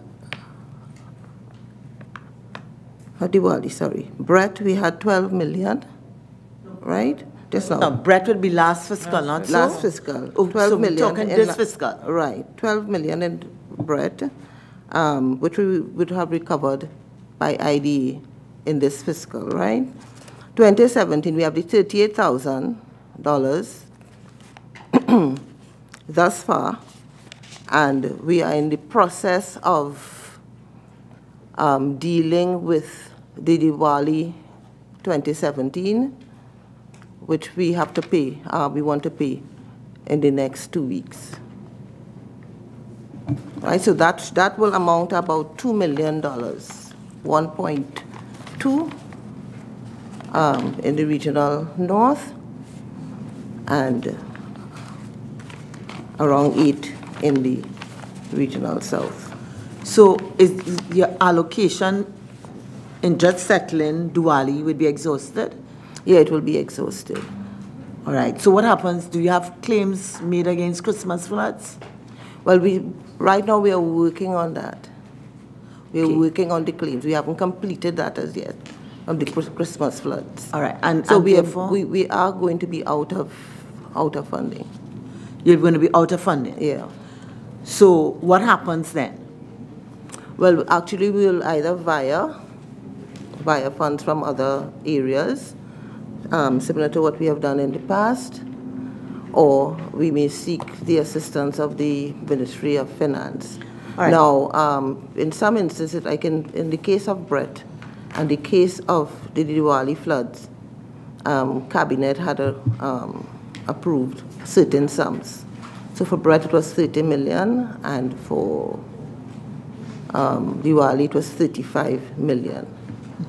So we can approach the Ministry of Finance with regard to that. All right, so, but that approval by Cabinet was separate and apart from this, your allocation? Yeah. All right, so let me ask you, from your historical experience, okay, would a 2 million been adequate? We're not talking about what has happened with Brett and St. Diwali, which might have been unusual. I would say no, because looking at the 2015, 2016, it was close to 6 million. All right, in expenditure. In expenditure. Yeah. And 20, although money was allocated through Cabinet for Brett and Diwali in 2016, 2017, we have close to 14.5 million with regard to that. So I would say, depending on what occurs within the year in terms of flooding and so, it could be much, much more than the 2 million. So that, let me ask you, therefore, is there a need to relook the policy for assistance in light of what the historical data suggests? Because it seems that you need like about 20 million every year. Well, it depends on what occurs during the year. I would say there needs to be a holistic look at the flooding situation as it relates to inclement weather, because there are a number of things that could be put in place. We have to look at development, what kind of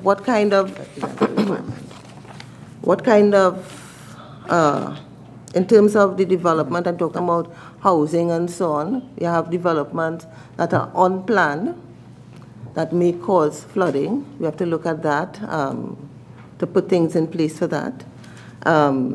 We also have to look holistically with the ODPM, rural development, agriculture, works, etc., to pool resources.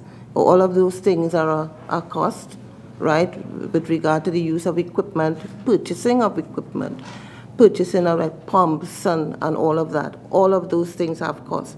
So it's not just for the Ministry of Agriculture, allocation for the Ministry of Agriculture.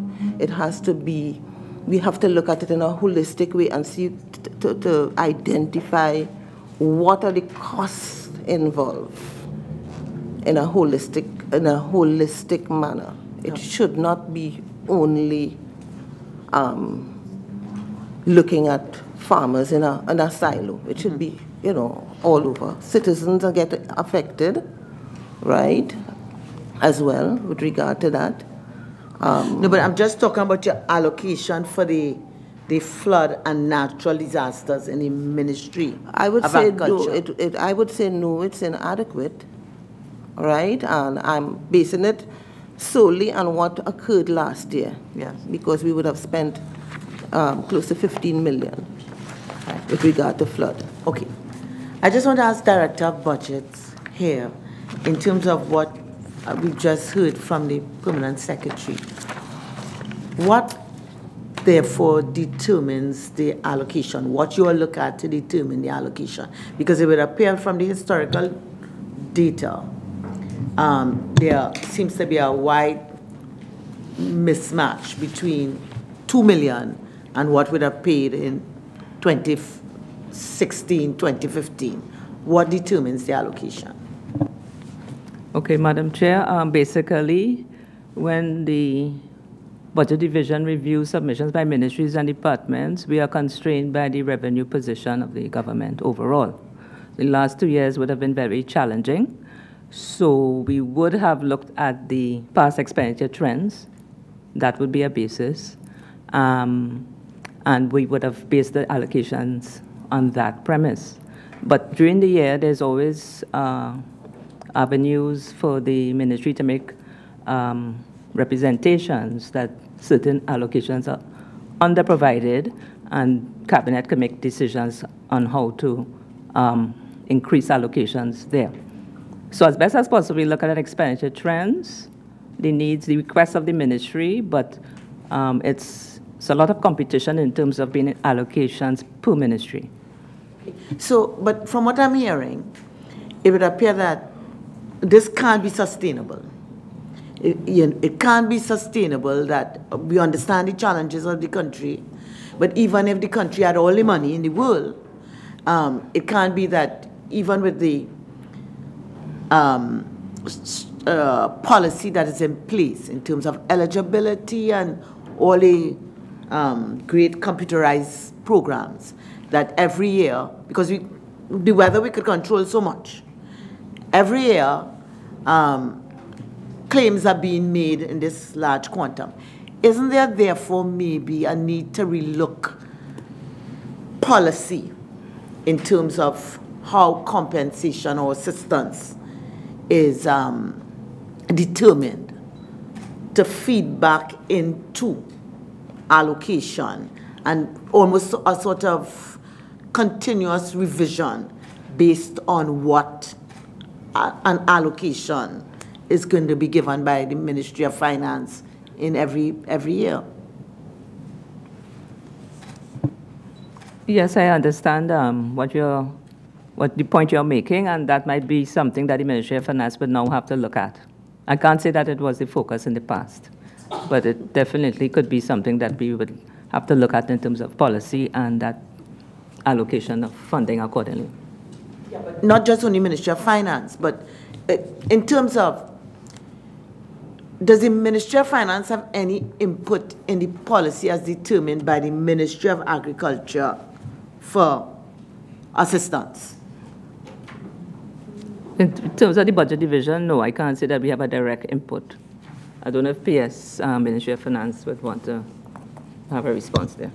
Generally, only if there's a financial element to the policy, we would be asked to comment, but generally we don't get involved in the development of the policy. So they have a policy that allows for a certain figure, which historically is happening, but Ministry of Finance knows it can't meet that figure. And therefore the policy could continue ad infinitum without any sort of push coming from the Ministry of Finance to the Ministry of Agriculture that, look, there needs to be some revisit of your policy so that your output figures be more reflective of what your allocation is. Well, certainly, I think when we discuss with the ministries the end of the financial year, we discuss reductions and we give certain directives. But if there's a meeting in the middle, there's a negotiation that happens, and yeah, but that's for budget, coming up with your budget. But what I'm saying is, you said that you're not involved in a policy unless there's a financial element. The policy that the Ministry of Agriculture has for this particular vote turns up numbers at the end of the day. Numbers that are nowhere in sync historically with what you give as an allocation. So my question is, one, isn't there financial input for the Ministry of Finance in helping the ministry arrive at a policy that will result in figures annually that are more acceptable, having regard to the competition for funds, the stringent circumstances we are in, etc. But yes, certainly there is input for the ministry to be involved in the policy making upfront, but we also have certain contingency instruments that we have in place to facilitate any extraordinary expenditure that would be related to a disaster. So we have the Caribbean, the CRIF, the Caribbean Catastrophic Insurance Facility, and we also have a contingencies fund which we could draw upon in the case of unforeseen event. So apart from being involved in the policy, we also would have at the back end some contingency funds that we can draw on or would receive in the event of a disaster. All right, so historically, have your contingency funds been used to satisfy the demands of the Ministry of Agriculture? And if they've been used, have they been adequate? Right. So we have in the ministry, we have a contingency fund in the amount of $100 million TT dollars that we use not only for natural disasters, but for any sort of unplanned, unforeseen expenditure. So for the May event, we did utilize that funding. It was, I think we utilized, the Cabinet had agreed to, I think, $35 million to be utilized. That amount has not been fully utilized as yet. We also have the CRIFT fund. This year, following the October event, we received $7 million as a payout under our excess rainfall policy. That amount would have been deposited into the consolidated fund to facilitate any extraordinary expenditure that would have been required. But there was no one-to-one matching of the funds received with the payouts. It was just that we received an additional amount of funds to facilitate any. Is there competition for these backup funds in terms of, is it only going to be used for the agricultural losses, or is it a fund that in the discretion and the wisdom of the ministry will be used for any unforeseen expenditure of any nature? Right, so Cabinet determines the allocation. So Cabinet would determine who gets what, and the Ministry of Finance would facilitate the allocations as approved by Cabinet. Okay. All right, so it may not necessarily meet everything, every claim that is a justifiable claim in the Ministry of Agriculture, correct? Yes. Okay, thank you. Let me just ask one other question to the Ministry of Agriculture. Generally, what is the time lag for settlement of a claim? It's a justifiable claim that I've made. What is the time lag between my claim and the payment of the 75% of my claim? Depending on the volume of claims we get, it may be between 6 weeks to 2 months. Between 6 weeks to 2 months. And let me ask something. So I'm a farmer, I'm totally wiped out.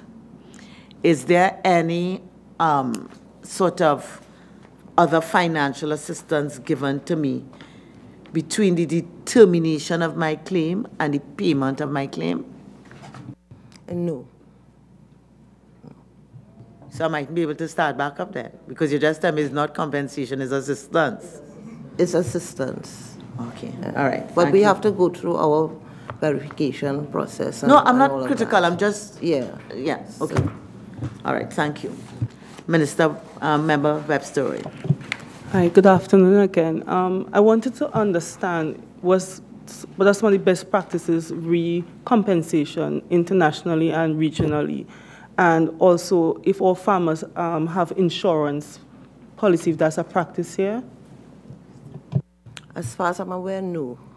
Farmers do not have insurance. The ministry, from what I'm advised in the past, have recommended that, farmers have crop insurance and so on. But for whatever reason, that never came into fruition. I understand that the insurance agencies were a bit reluctant with regard to that. What happens internationally and regionally in events of like natural disaster, excess rainfall? Would the states do the compensation, or farmers abroad and even up the islands, do they have their own insurance? What happens? I'm uncertain of what happens with regard to insurance, but PS, Ministry of Finance, had indicated that there's a Caribbean insurance facility that can be had by nations who have experienced that kind of disaster. At the personal level? I don't know. Not a farmer, okay. Would you be able to guide me, like, what happens abroad with farmers? What is the... You have any idea? I am not aware. Not aware, okay.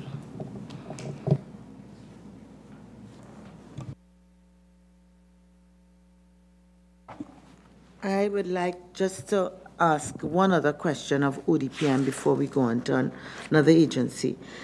Are there any plans for a revision of the Disaster Measures Act, Chapter 1650? The answer to that is yes. Within the last 3 or 4 years, the ODPM has presented its draft Disaster Act for Trinidad and Tobago for consideration, and presently attempts are being made to have it on the legislative agenda, but that has to go through a consultation process. But we have identified the need for a disaster act, because within Trinidad and Tobago, there are approximately 40 pieces of legislation scattered across our books that deals with disaster.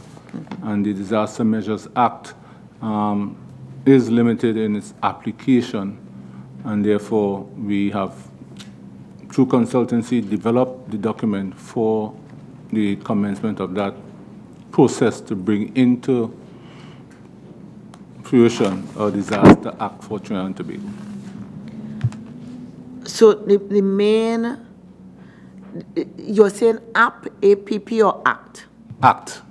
Act. All right. So that it's unlikely that this will reach the legislative agenda in the short term?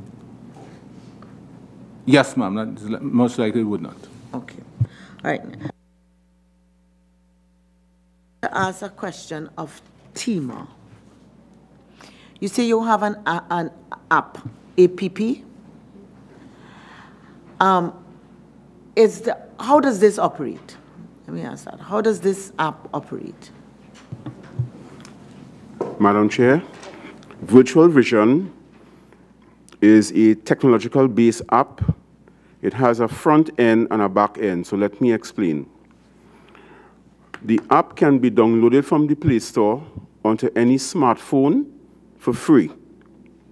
Once the user has enacted the app, based on the information that was uploaded, based on assessments conducted in the field, on the 300 km of acreage that the island of Tobago exists on, that information is superimposed through pockets in the app. For instance, if you go into your phone now, and we had the TEMA app on our phones, you will see something called shelters. When you click on that shelter app, within the app, it tells you geographically the location of all shelters on the island of Tobago, the telephone number, who's the shelter manager, GPS location by latitude and longitude, etc. Another feature of the app, you can be a reporter using the app. If your smartphone has a camera and you pass in an area where an event, an incident, or an emergency is happening, you can take that photo and send it directly through the front end to the back end of the app.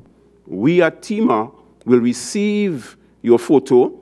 It will be geotagged, which means it will have the coordinates already embedded into the JPEG file, and we can now know exactly where that incident is occurring because you have sent us the information. The app also has something called WISER. WISER is a hazardous material recall. As you may know, we are a technological advanced country. We do have chemicals, biological agents on our streets, in our warehouses, in our industries, at our airports, at our seaports. If there was to be a hazardous material release, whether chemical, biological, explosive, nuclear, or radiological, you can go into your WISER app as a first responder and a citizen of Trinidad and Tobago and have a clear understanding of the hazard of the chemical, biological agent, nuclear event, etc. It will also give you precautionary measures to be taken. It can also give you medical and first aid applications in which citizenry would have to take in the case we have a chlorine gas cloud. it would be an oxygen scavenger. So therefore, respiratory ailments would be the first to appear. The app also is used in times when we want to inform the public that there may be a hydrometeorological event, rainstorms, hurricanes, etc. As the ODPM indicated, when we have a seismic event, we are overdue for a seismic event of 250 years. Our last seismic event was in 1776 in the San Jose, which was our first capital. And based on the GAR report of 2013 by the United Nations, Trinidad and Tobago, Trinidad itself sits on the Cocos Plate. The plate passes through Manzanilla and cuts through into Point Lisas and exits into Claxton Bay into the Venezuelan continent. The app can also, if we have that information coming from UE Seismic, there's a link on the back end that the app will notify all persons who have on their phone the event of that seismic event. So in retrospect, in the 4 years that we had version 1, and in the 2 years that we are now using version 2, that app has been tremendous in our application on the island of Tobago. But Madam Chair, permit me. We live in a technological world. The technology sometimes fails us. We need to be careful that we do not allow, as Albert Einstein said, our technology to take over our humanity. It still remains with the human aspect on how we are going to manage our incidents, events, emergencies, and disasters. Thank you very much, sir. Let me ask something. Is there an equivalent app in Trinidad? Yes, ma'am. The ODPM app is the equivalent app, but as previously indicated, we are stymied with manpower to manage that particular app as it is right now. So at this point in time, we can't send out alerts to persons who have downloaded that app, just as they did with the Tobago app. But we are severely understaffed, Madam Chair, and resources to man that particular app in the manner in which we had developed the app to so do. When last did the app work in the manner it was developed to function? The last post would have been in October, ma'am. 2017. Okay. Let me ask Tima, how many people manage your app? Madam Chair, our app is managed by a back-end service provider. That service provider provides us with 24-hour, 7 days coverage. But we also, in TIMA, have the capacity through our information technology system. We have an IT supervisor who monitors the app on a 24-hour basis. So whatever comes in, whether it's a back-end issue or a front-end issue, we have a real-time monitoring of the app going in and coming out. Do you have an idea of the annual costs of the services of the provider, the third-party provider of the app?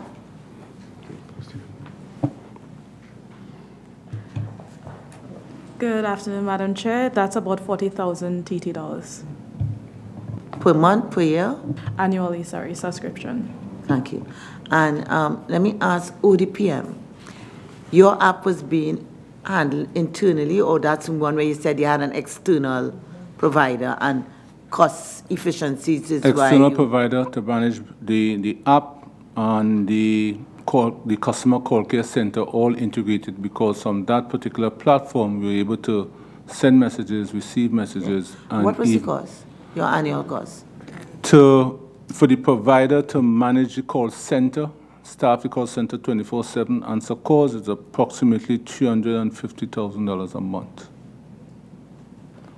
Can I ask what would have accounted for that great The disparity disparity is to provide, as I said, the social media monitoring of all social media platforms, the manning of the web EOC platform, to which incidents are reported by municipal corporation and other stakeholders.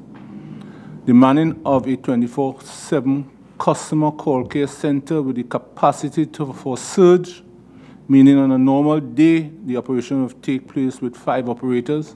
And if there's an incident, that system can then be vamped up for 15 operators to take calls. And therefore, that contributed to that particular cost because of the deliverables that were required. That also allowed almost all emergency first responders to know what has been happening. The 40 municipal corporations also were able to see real time what has been reported by the population. So therefore, there was not an issue of local government wondering what is happening.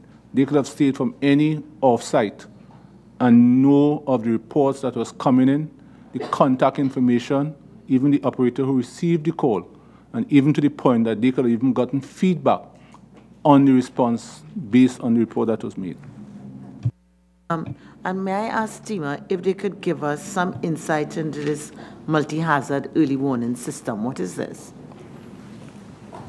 On the island of Tobago, it's very unique in that our square acreage gives us a mountainous platform.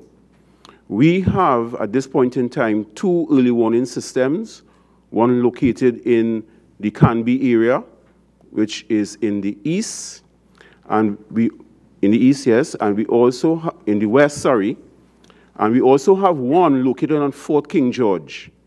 Every first Thursday of every month, that early warning system is checked. There's an announcement made via the communications officer at TIMA.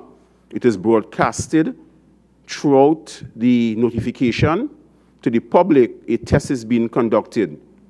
The 2 early warning systems give us the capacity that in case we have to do a push notification of an early warning to a hazard, an event, or an incident, we can notify the public in real time.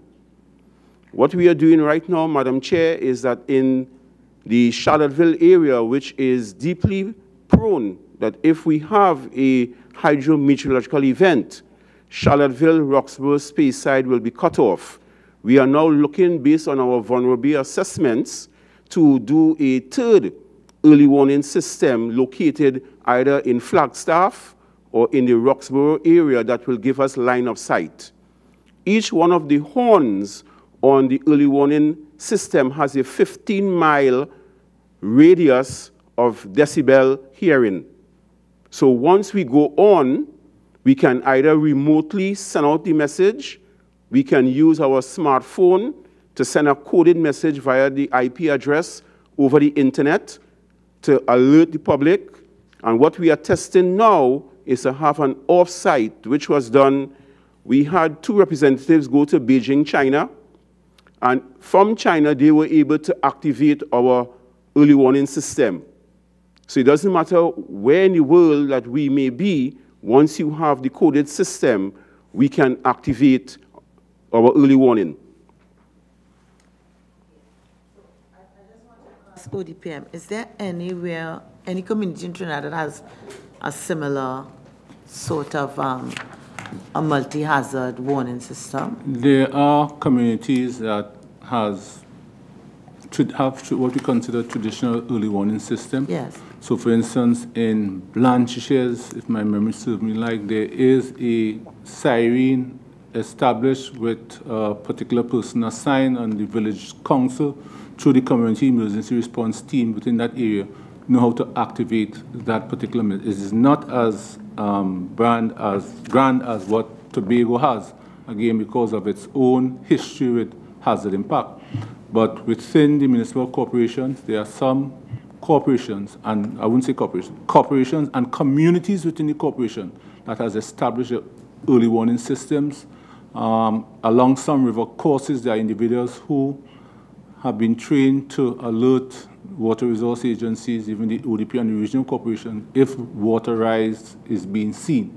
So the system exists, and as Mr. Hernandez said, we are not only dependent on the modern technology, so we utilize our traditional means of even the phone call the respective disaster management unit or the first responder of notification. All right, thank you. Let me ask Ministry of Rural Development and Local Government. Along the Crystal Stream Highway in Diego Martin, there is a structure with a signal, a blue structure with a signal that, from looking at it, it seems to work or be intended to work as some sort of hazard warning system. Yes, Madam Chairman, that Yes. is one of the early warning systems that was installed by the Diego Martin Regional Corporation, DMU. Right. We also have similar systems installed in Mayaro, where we monitor the levels of the water courses throughout that region.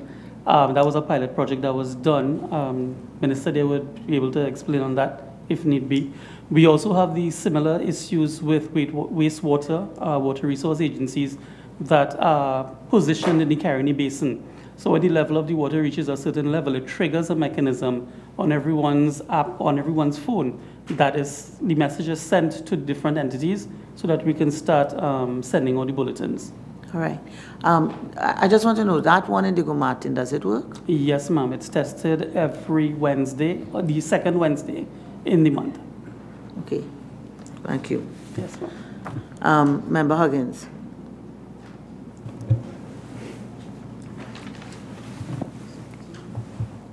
I'm just curious, to the Ministry of National Security Permanent Secretary, can you tell us what is your role in overseeing the coordination efforts of the ODPM?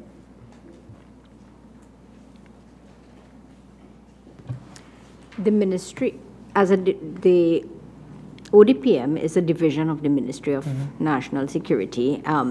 They get an annual allocation. This year's allocation was $16 million. And we oversee their purchasing, their procurement, and payment of salaries and relief supplies. Can you give us some further clarification in terms of the challenges identified by the ODPM in terms of resources, especially in terms of the response function of the app and other limitations with their human resources? Right now, I can speak to the limitations of the human resources. The organizational structure requires 44 persons to be on board, but currently the ODPM only has 18 persons on board. We are currently conducting interviews to bring persons at strategic levels on board for the ODPM. How long has that shortage existed?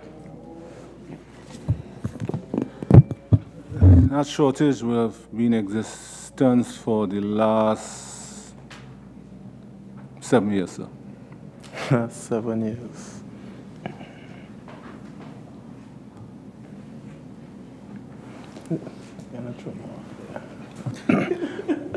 Seven years, he said. The structure of the 44 based on the organization structure. Yes, 7 years, and we have been able to manage utilizing a volunteer system, utilizing the Trinidad and Tobago Defense Force to augment, especially where we have to activate the National Emergency Operations Center. Members of staff are presently sometimes doing 3 and 4 functions. You have officers at the technical level performing managerial functions, and therefore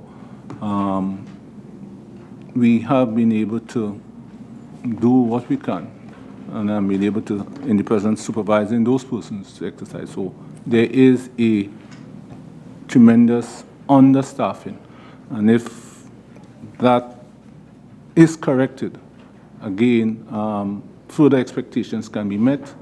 However, like with all other entities, The issue of staffing is correlated to funding and also correlated to persons who are desirous and have studied within that particular field of risk crisis and emergency management. Part of part of the ODPM's function, I think one of the major parts is preparedness, if I'm not mistaken.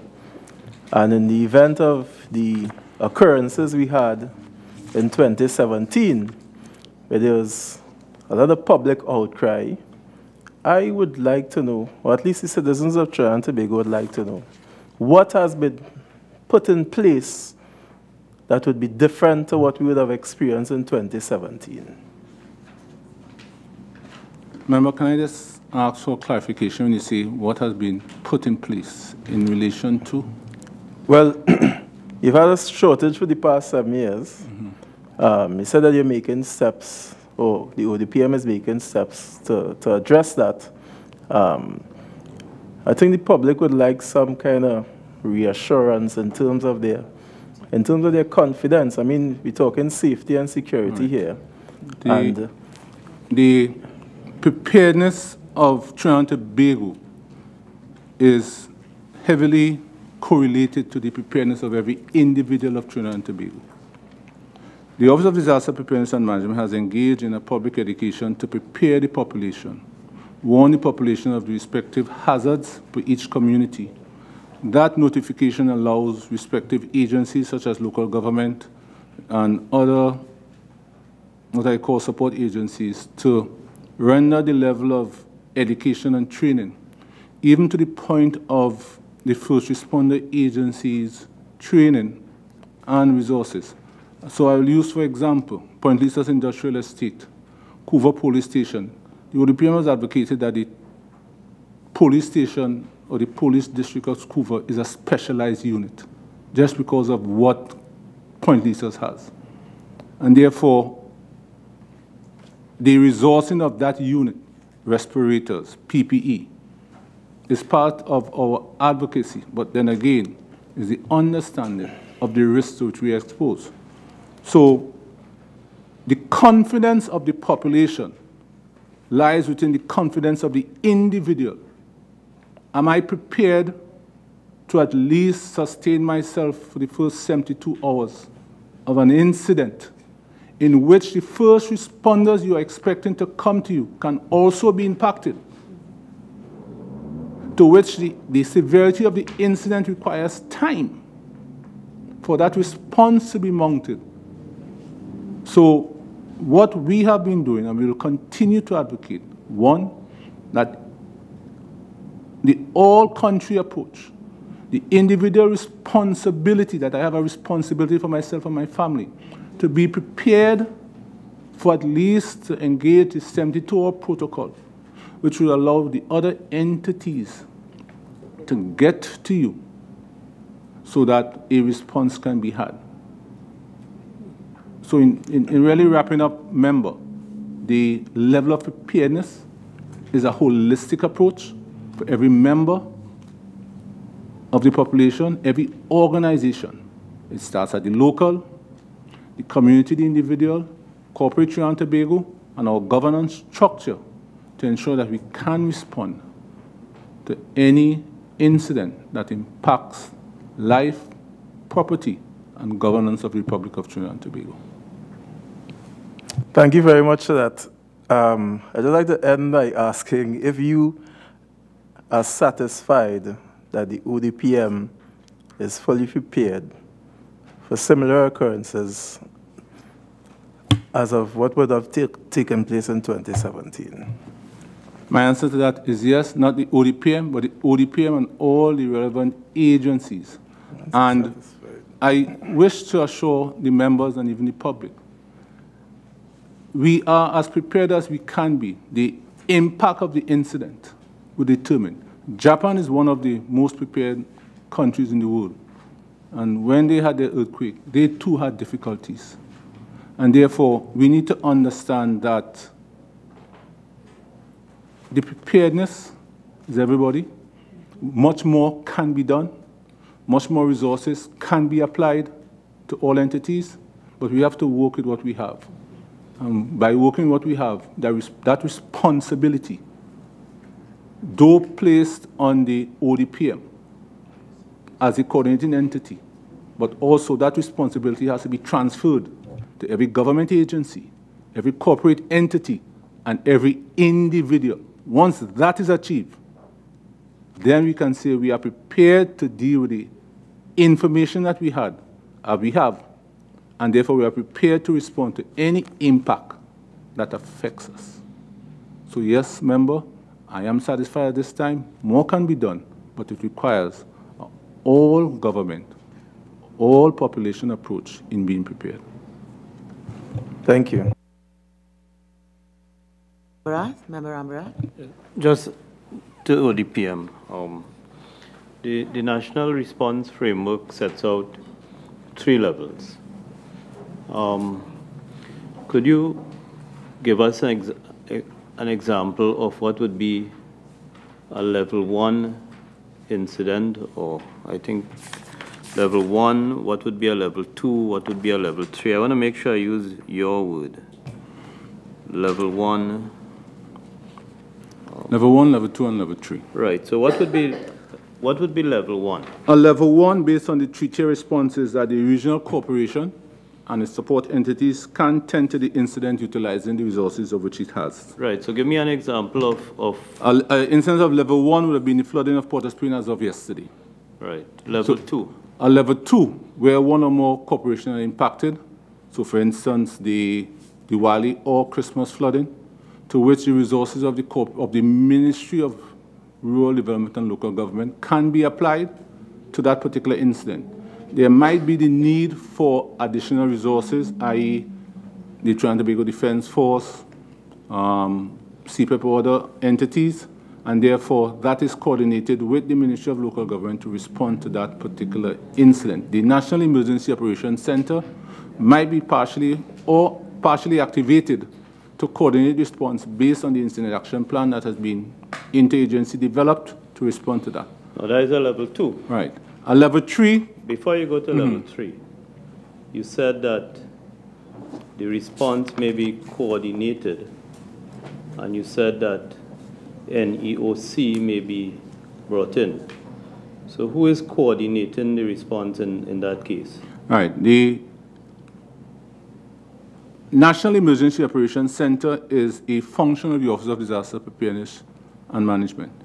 That center is staffed by what we call emergency support function representatives of 19. So it's the ODPM. Right. 19 ministries, civil organizations. And level 3, what happens at a level 3? Give me an example of a level 3. A level 3 could be similar to what Dominica experienced, which should be declared a level 3, to which the resources of the country has been exhausted, the cabinet has been so advised, and a national disaster is declared, which would allow the ODPM through the ministry to request international assistance, regional assistance, to mount a response. You can also have a localized level 3 based on the impact. Again, the incident will determine that, but in best practice and international understanding, a country's level 3 will be declared, and that will present the avenue for regional and international assistance. So an incident, I call it incident, event, disaster. It's all the same to me. It is moving. It could be level 1 that becomes a level 2 that becomes a level 3. Correct. And the ODPM is doing what at this stage? Are you monitoring? At a level 1, the ODPM with its interagency mechanism would be monitoring what local government is doing.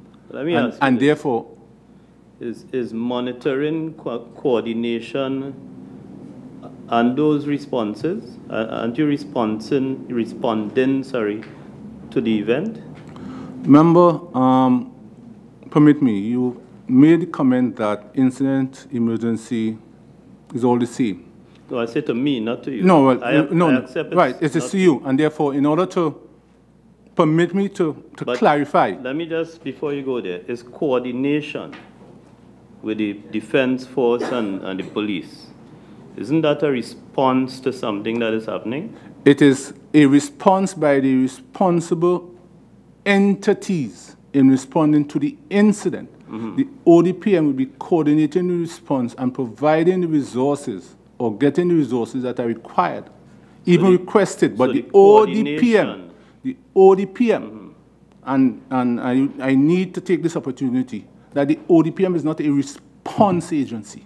The ODPM coordinates the response of the entities who have a legal responsibility. I want to ask you this question. Is this why, because I go back to what I said about Dave Williams and his comments, and as unacceptable as they were, given the particular situation in the country, I said that maybe Dave Williams was representing the understanding of within the ODPM. Let me finish that, because in your submission on page 6, in response to question 12, you are making it clear to this committee, in your submission in response to the question. I'm seeing it, member. Right, on page 6, you are making it clear to us that the ODPM is not a response agency as purported in the media and by comments made in the public domain. Now, the media, by your admission, and the public have a view. I'm going to just refer to a submission made to us by the Ministry of Rural Development and Local Government. And in their submission, the ministry is saying to us,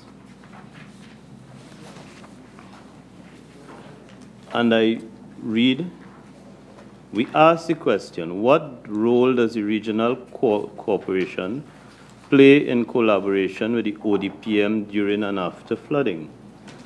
And the answer to it is, the draft disaster plan identifies the ODPM as having a pivotal role in the disaster cycle consistent with its mandate.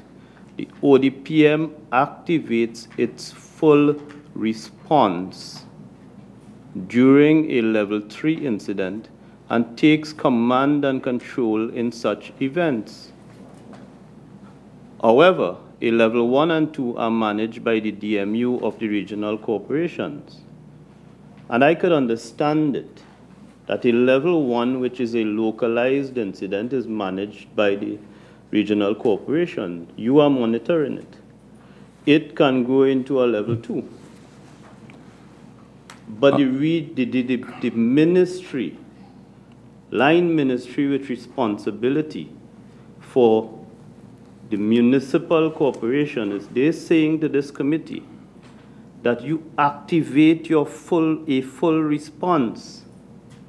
And you are saying in your submission that you are not a response agency. And that tells me, I get the impression that the ODPM is a ghost. Because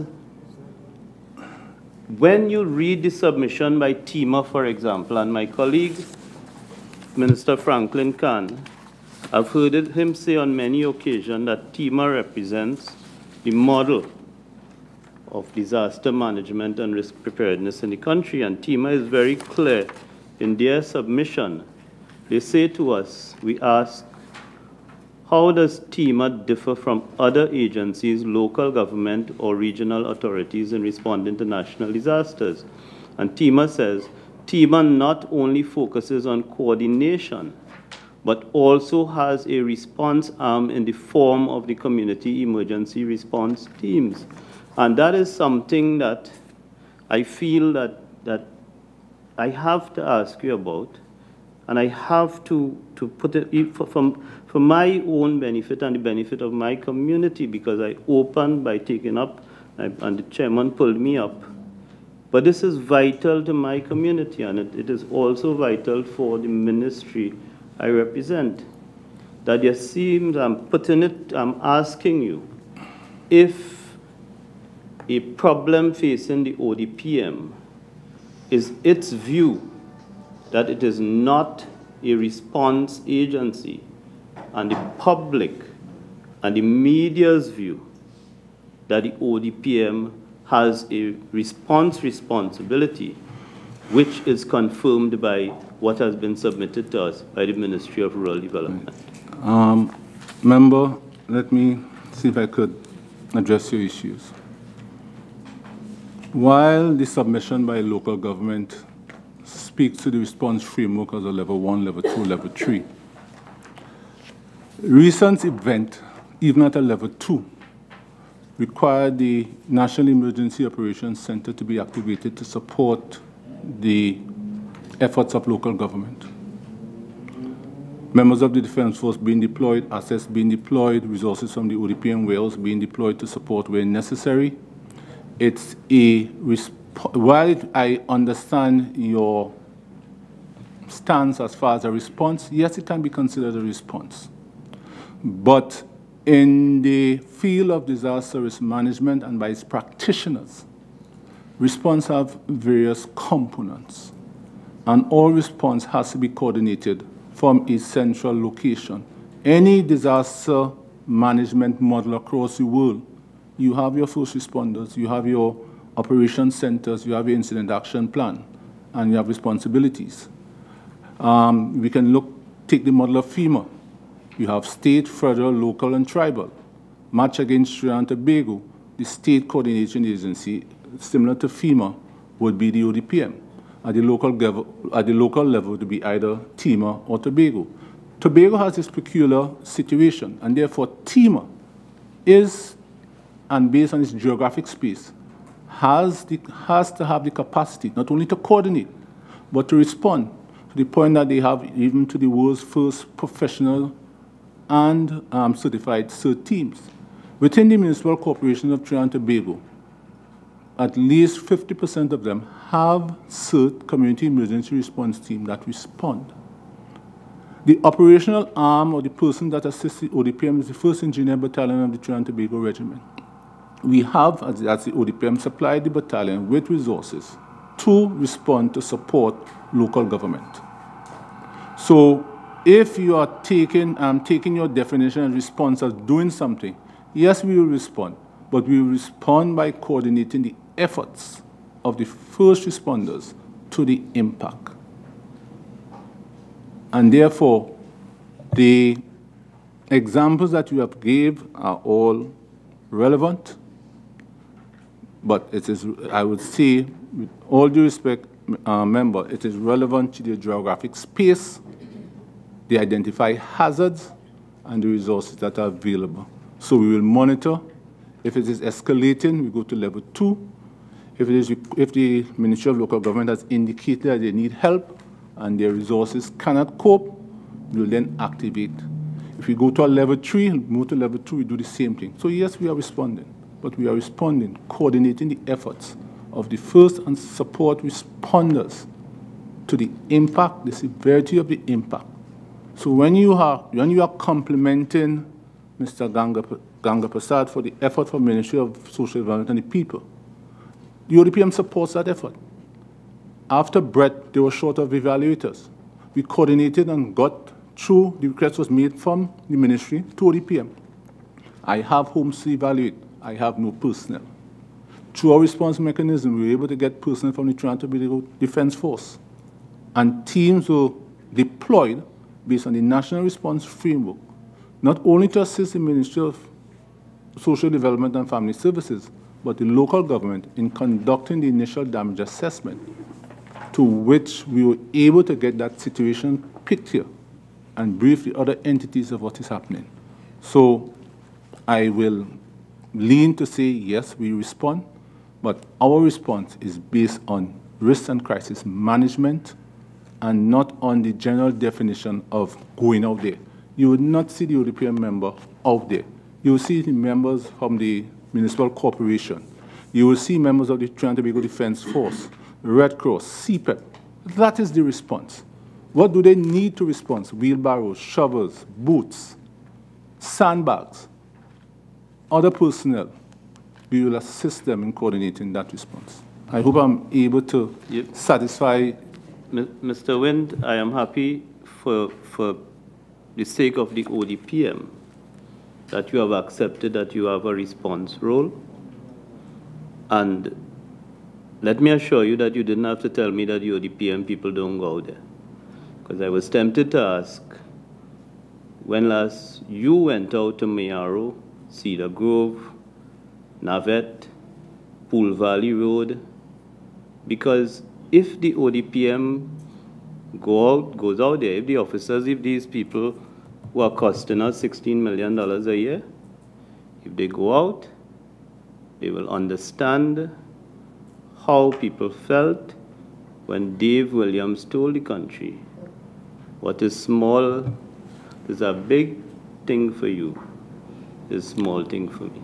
And that hurt across the country, because people during Brett, during the Diwali flooding, and the most recent, but those two in particular, it hurt because I was there not because I'm a minister, but because I'm from a community that has been hurt by these things. Chair, member, permit me, please. Colonel Dave Williams did make this statement, and he did apologize for the statement. However, having been a witness to the events and to the statement, that particular phrase was not captured in its entirety. And permit me to comment. The question which was asked was the National Emergency Operations Center activated for a big event like this? Response: if you think this is a big event, this is a small event. In comparison to what was happening in Dominica and other islands, the question was related to the National Emergency Operations Center being activated.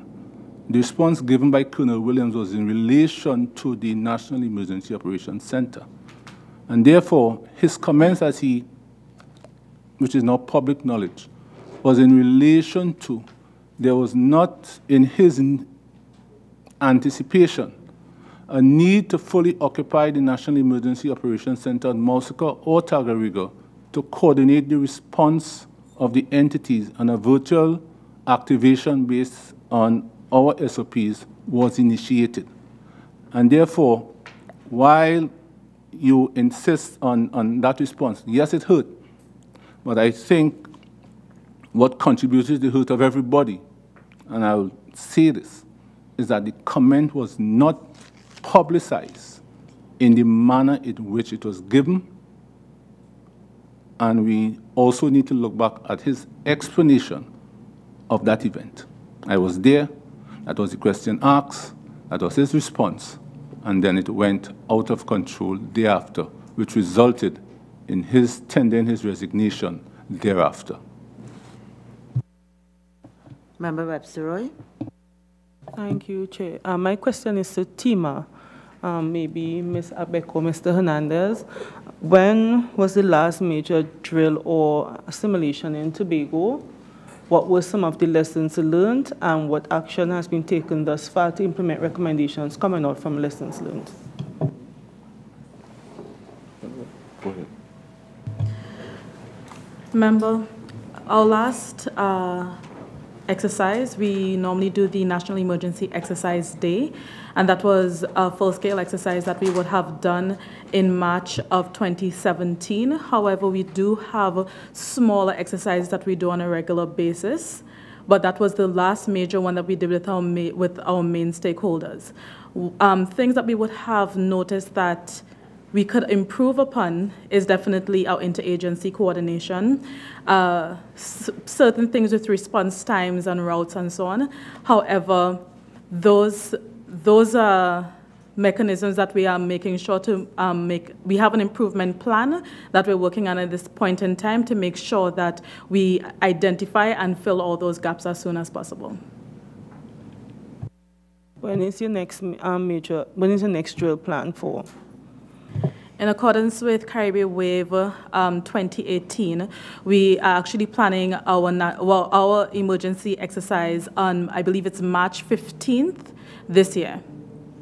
So by March 15, the lessons learned, the recommendations would have been implemented by then? Definitely, because we are all about continuous improvement, and we are making sure that we fill the gaps along the way so that in the event that we do have to execute an exercise or actually respond to an incident, event, or disaster, we are fully prepared. Okay, another question. When I worked at community development, I knew we had some challenges in terms of whenever we're activating the shelters, getting the keys and ensuring that the centers were fully prepared. That issue has been resolved? We have worked on that at this point in time. We actually did some more training with our shelter managers so that they would understand the importance of their roles. They're not just key holders. They actually have a very integral role in the community, especially being the ones who would actually activate that shelter mechanism. So we had that training with them not too long ago. And when we did have some activations with regard to Diwali, Brett, and so on, when we did activate that, we were able to have at least 18 shelters open at any point in time because they understood the fact that they were not key holders. So a lot of those gaps are already filled.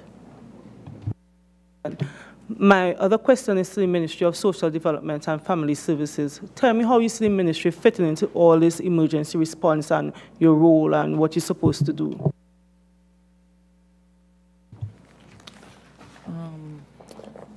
Member, the Ministry of Social Development and Family Services, we are a second responder. Primarily, we provide relief to individuals and households in terms of household items. We would also provide clothing, clothing grant, school supplies, house rental, if the household has to move because of the event.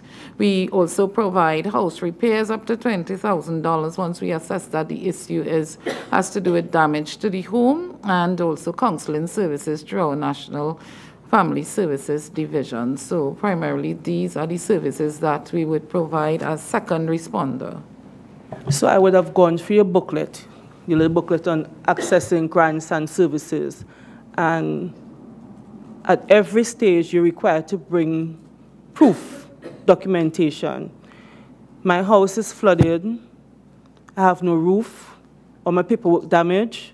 How am I going to access the assistance from the Ministry of Social Development? I will ask one of my officers who actually works on the ground to speak to this issue, Mr. Gangapasad. Thank you, PS Member. The booklet contains generally the services offered by the ministry, and these are the requirements for the grant. In times of disaster, these are usually not the requirements in times of disaster.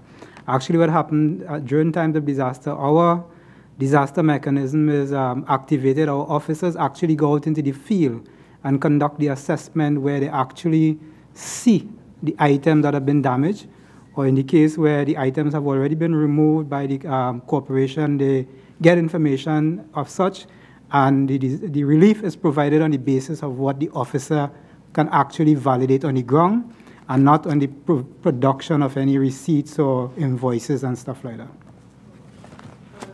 Member, if you just permit me 1 minute, I am quite mindful that the representatives of Tobago may have to catch a flight.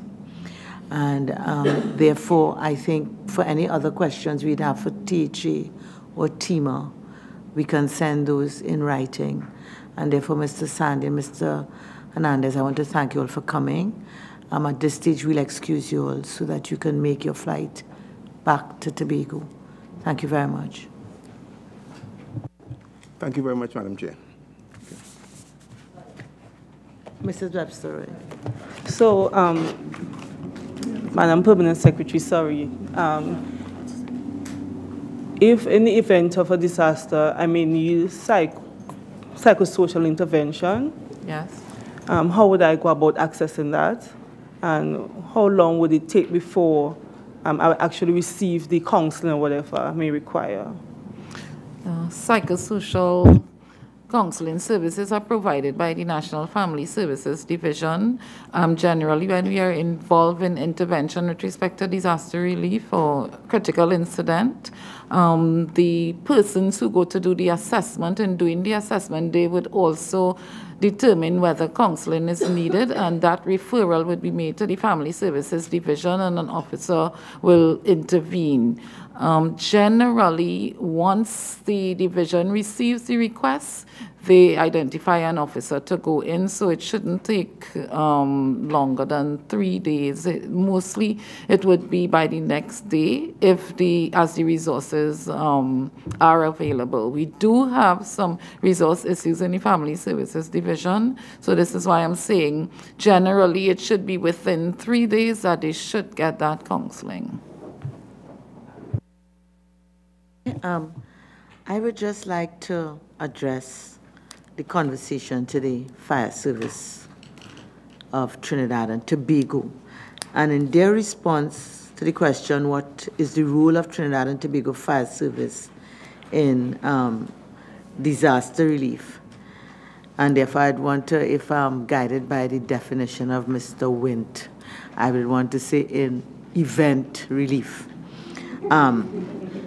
Their response was that it is the linchpin of response, and therefore I'd asked the fire services if they could develop on what they see their role is as, and the relationship and between themselves on the one hand and the regional corporations on the other hand in responding, and between themselves and the ODPM.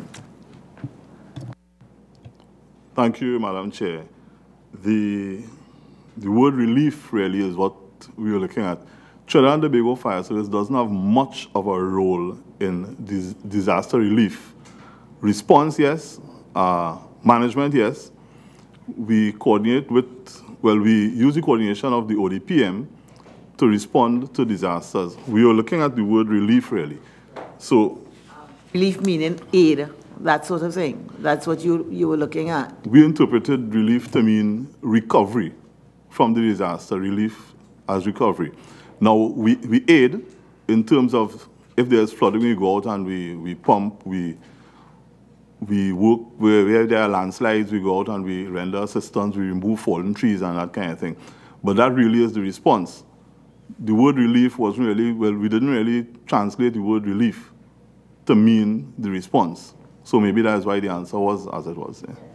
So that in terms of your response, if you can give us an idea of how is that activated, if you have any specialized units to deal with response. I mean, we tend to look at you in terms of fire, right? But in terms of any event, say flooding, the landslides, what then is your role in an active way? Right. Fire Service is a unique agency in that we respond to fires, we respond to bushfires in the dry season, we respond to flooding in the rainy season. So we respond all the time. We have a multiple type of response.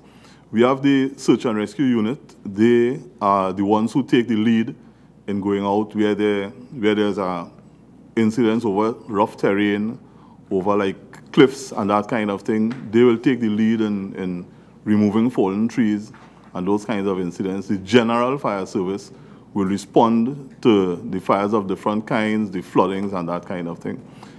So we have, in fact, almost any incident we have that calls for a response from agencies in Trinidad and Tobago, the fire service takes the lead. And of course, we are assisted if the response called for overwhelms the fire service, we coordinate with the ODPM.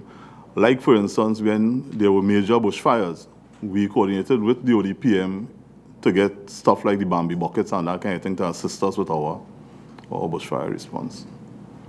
And in terms of responding, do you have I want to say a fire approach, or is it limited to your various subquarters or divisions in the various municipalities? There is an all-fire approach. For instance, when we had a major fire in the Trinity area, we called on resources from the central division to assist. So it's not a case that we only use the localized assets. If we need assets, we pull from anywhere, we put a coverage plan in place. So we may have to use, like in that instance, we may have to use Couva or Savanetta to cover the Shogunas area when we call assets from Shogunas. So there is an all-of-fire approach, an all-of-fire service approach with a coverage plan in place.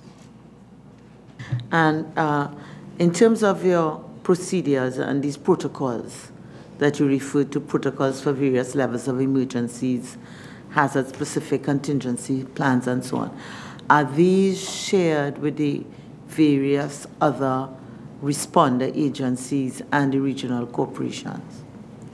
Yes, as mentioned earlier, there is a regional corporation meeting that the fire service take part in. We have a representative on the ODPM committee, and we share these protocols with all our fellow agencies. And in fact, we implemented from last year, every quarter there's a major simulation exercise that we share the information with the other stakeholders. And we intend at least once per year to do a major simulation exercise, including all the stakeholders. All your protocols, are they updated from time to time?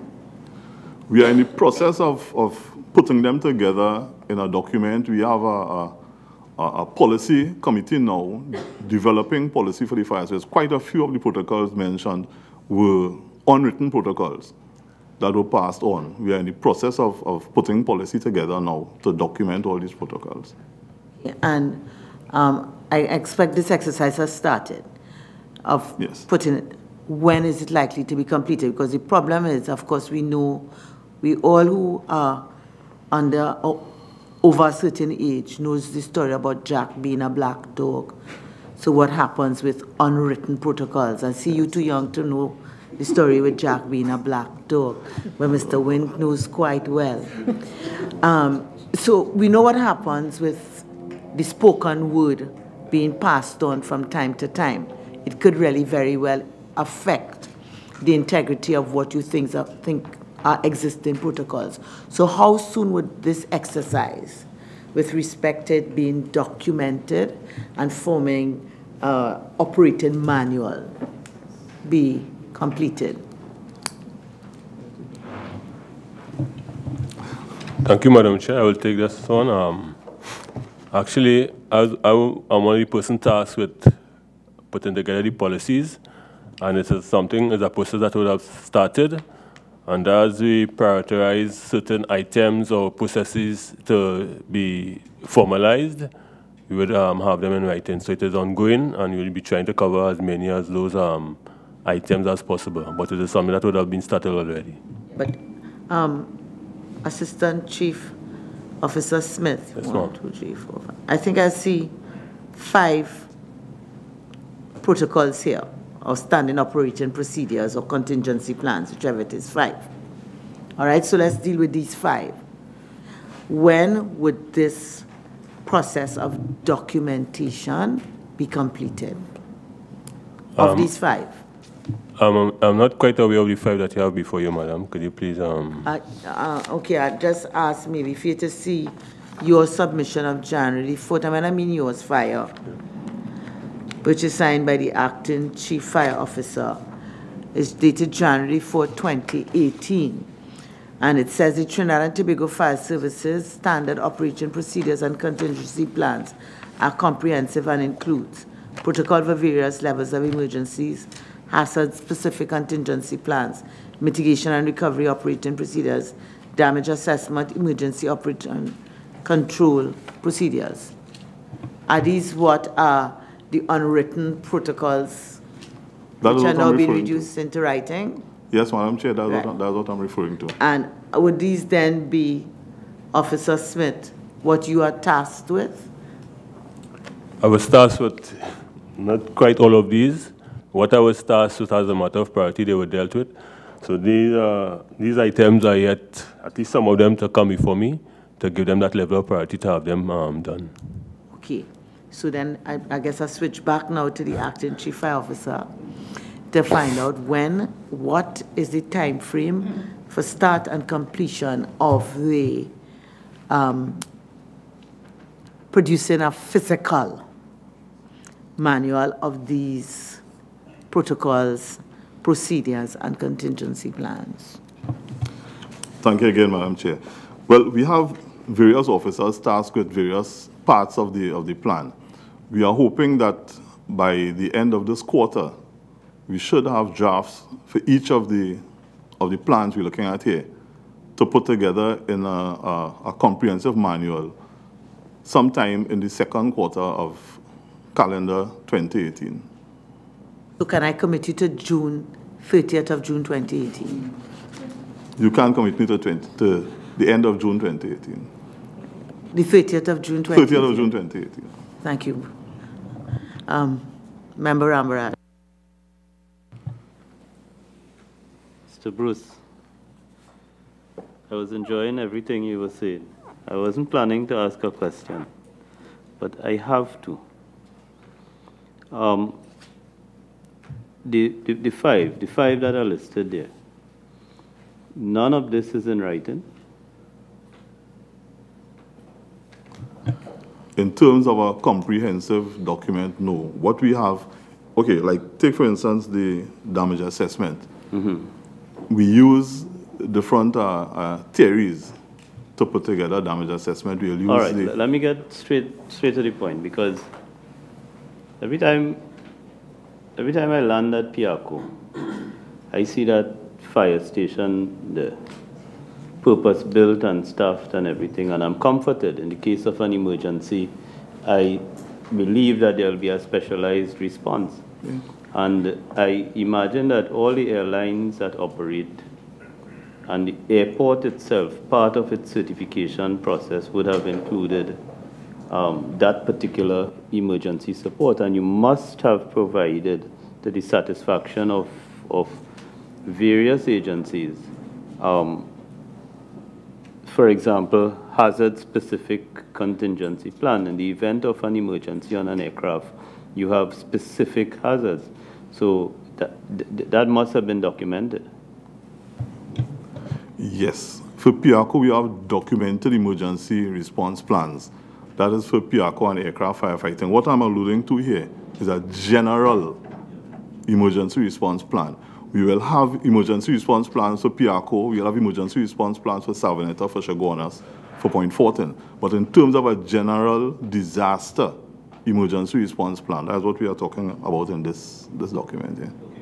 There are written plans for specialist areas. Okay, and in terms of emergency ambulance response in the event of in the case of an event, which agency would that fall under? Ambulance services will fall under the remit of Ministry of Health and their contracted medical service provider being Global Medical Response of Trinidad and Tobago. And for Tobago, under the Tobago House of Assembly and its Division of Health. And therefore, ODPM would coordinate that response? ODPM will coordinate with the Ministry of Health and other entities based on the National Ambulance Directive. We might have to bring in private contractors. Again, it is also based on the need and what is required in responding to the incident. Okay. Now, you know, once upon a time, some of the corporations had ambulances. Does that still exist? Yes, ma'am. A few of the corporations, mainly the cities, would have ambulances assigned to them. And are they operational? They are operational and they are staffed, but only at the first responder level. So when you start going above in terms of EMTB, EMTP, those are not well equipped, as they are assigned as basic life support.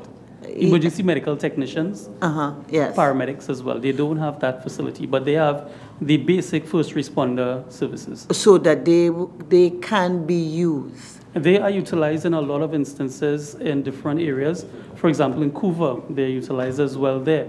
In Point Fortin, they also use them in the industrial estate as well. All right. So does fire services have any ambulances? Yes, we have an ambulance service in the fire service with ambulance station throughout Trinidad and Tobago. So is that available for a response to an event, and what level of event? We have officers trained to the level of EMT. At present, we are going through some teething problems with the new Emergency Ambulance Act and meeting all the dictates of the Act. But we have ambulances, we have persons trained to the level of EMT. Some certification, some persons need to be recertified. We are working on recertifying and meeting the dictates of the Ambulance Act. But yes, we have ambulances. So it's quite possible that you may not be able to use your ambulance to respond because you're not compliant with the dictates of the Act. We are working on getting it. There may be a possibility that we may not have responses in all areas, but that's being worked on at present. You could give me an idea of the time frame that you feel that you would be compliant so that your service will be fully available if required. We have asked for a legal opinion on the point that we are sticking on, and I'm hoping to get that legal opinion as early as before the end of this week so that we can put things in place to be fully So what I'd ask Officer Bruce, I wouldn't ask you to share the point here with us, but I'd ask you if in writing you can share the point, the issue with the committee. Okay? Certainly. Thank you. And by way of winding up, I just want to ask some questions. I think, Mr. Sue, you might be the person to answer these questions for me. And it is really, in the response from the Ministry of Rural Development and Local Government, you all talked about this CERT program. I also saw something about, what is it called? The something volunteer, network of volunteer the National program. Volunteer Network, ma'am. Are they the same program? No, ma'am. They're two different programs? Yes. What is the distinction? All right, the CERT program is one that is geared towards training persons in the community to respond in times of an emergency or a hazard. All right, the volunteer network is a mechanism that we are using to recruit volunteers under the ministry and the 14 corporations so that those persons that are recruited can now be trained as CERT members to assist in the response mechanisms. So CERT members, the CERT program, those people are not volunteers? Yes, they are volunteers in Trinidad. However, in Tobago, they are not, Mr. Hernandez. No, just before we go to Tobago. So you have the CERT program? Yes, we have CERT programs in the 14. Who are volunteers? Yes, ma'am. That you've trained? Yes. Per corporation? Yes, ma'am. These volunteers would have been identified by councillors? By councillors and members of the community. So we're looking at faith-based organizations, we're looking at CBOs, we're looking at NGOs. We also go into schools and we're doing the trainings in schools. As member would have spoken about, we need to get the information to the kids so that they can now take it into the homes. And this is the line that we are focusing on. We have get the CERT program as well towards the deaf and the hard of hearing and the visually impaired. So we're working on that to make sure that all components of the communities are taken care of. All right, so the people who are trained under the CERT, yes, ma'am, they are expected to respond to assist the agencies in the as a result of an event. Yes, ma'am. I don't want to say in the event of an event. The CERT volunteers and the CERT members to respond in the event of any hazard. So let me ask you, these CERT trained people become a team? Yes, ma'am. Is there a stipulated number of members to a team? Basically, we look at 12 persons. However, we have one person who is geared towards radio communications, 2 of them who are medical operations. We have another one who's logistics. All of them are incorporated. However, we cross-train each of them. So in the event of an emergency, we happen to lose one, the others will pick up the slack. All right, so you usually have teams of 12? Yes, ma'am. Let me ask something. Are there specific numbers of teams per corporation? Each corporation. Or is there a flat number? No, there's specific numbers. It varies. It depends on the the way that they would draft the persons in at the end of the day. Yeah, but what I'm saying corporation is, though, has- is there a desired? So let's say Miaro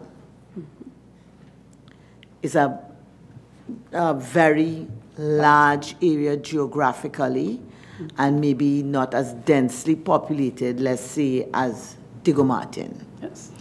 Would you then therefore take into account population density, geographic spans to determine what would be a desirable number of teams? Yes, that is done. We actually use the topography, the geography, and as well as the population density to identify the amount of persons that we would need to develop the teams in each of the regions. Okay, so in each of the corporations, do you have the desired number of teams and the desired number of persons per team?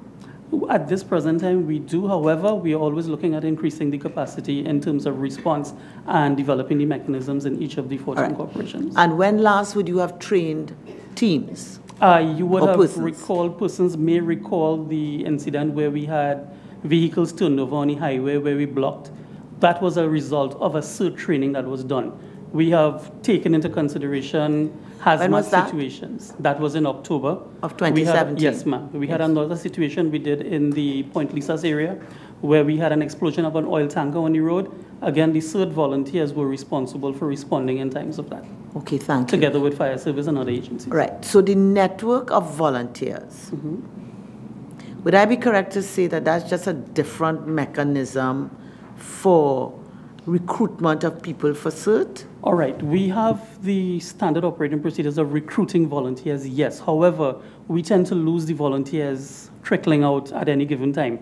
The network is now geared towards keeping these volunteers with us, keeping them on a database. So we would know exactly where we have the guy with the chainsaw, where we have the guy with the boats, where we have the guys who can do EMT programs. So this is what the volunteer network database is going to do for us at the 14 regional corporations.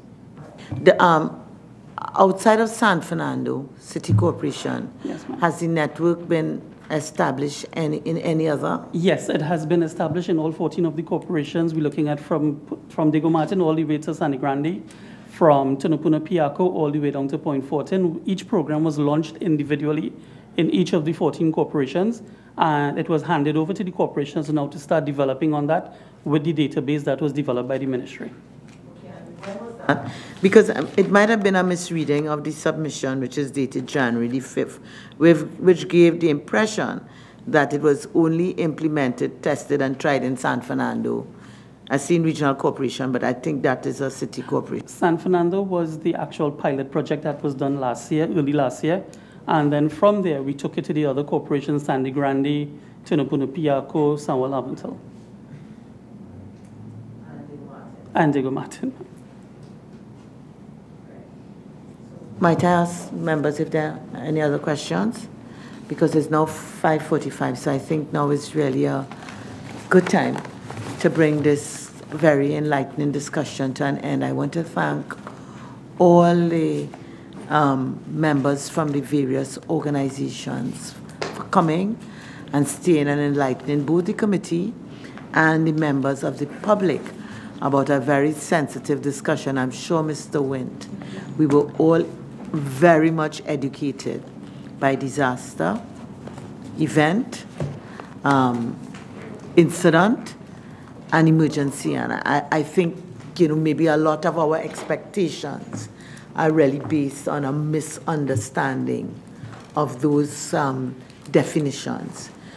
But as you say, the education continues. Again, I want to thank you all. I want to thank the members of the media and the members of the listening public who followed us, who've sent in questions. I want to wish you all a safe journey home, and thank you. I now bring this meeting to a close. Thank you very much. Thank you, ma'am.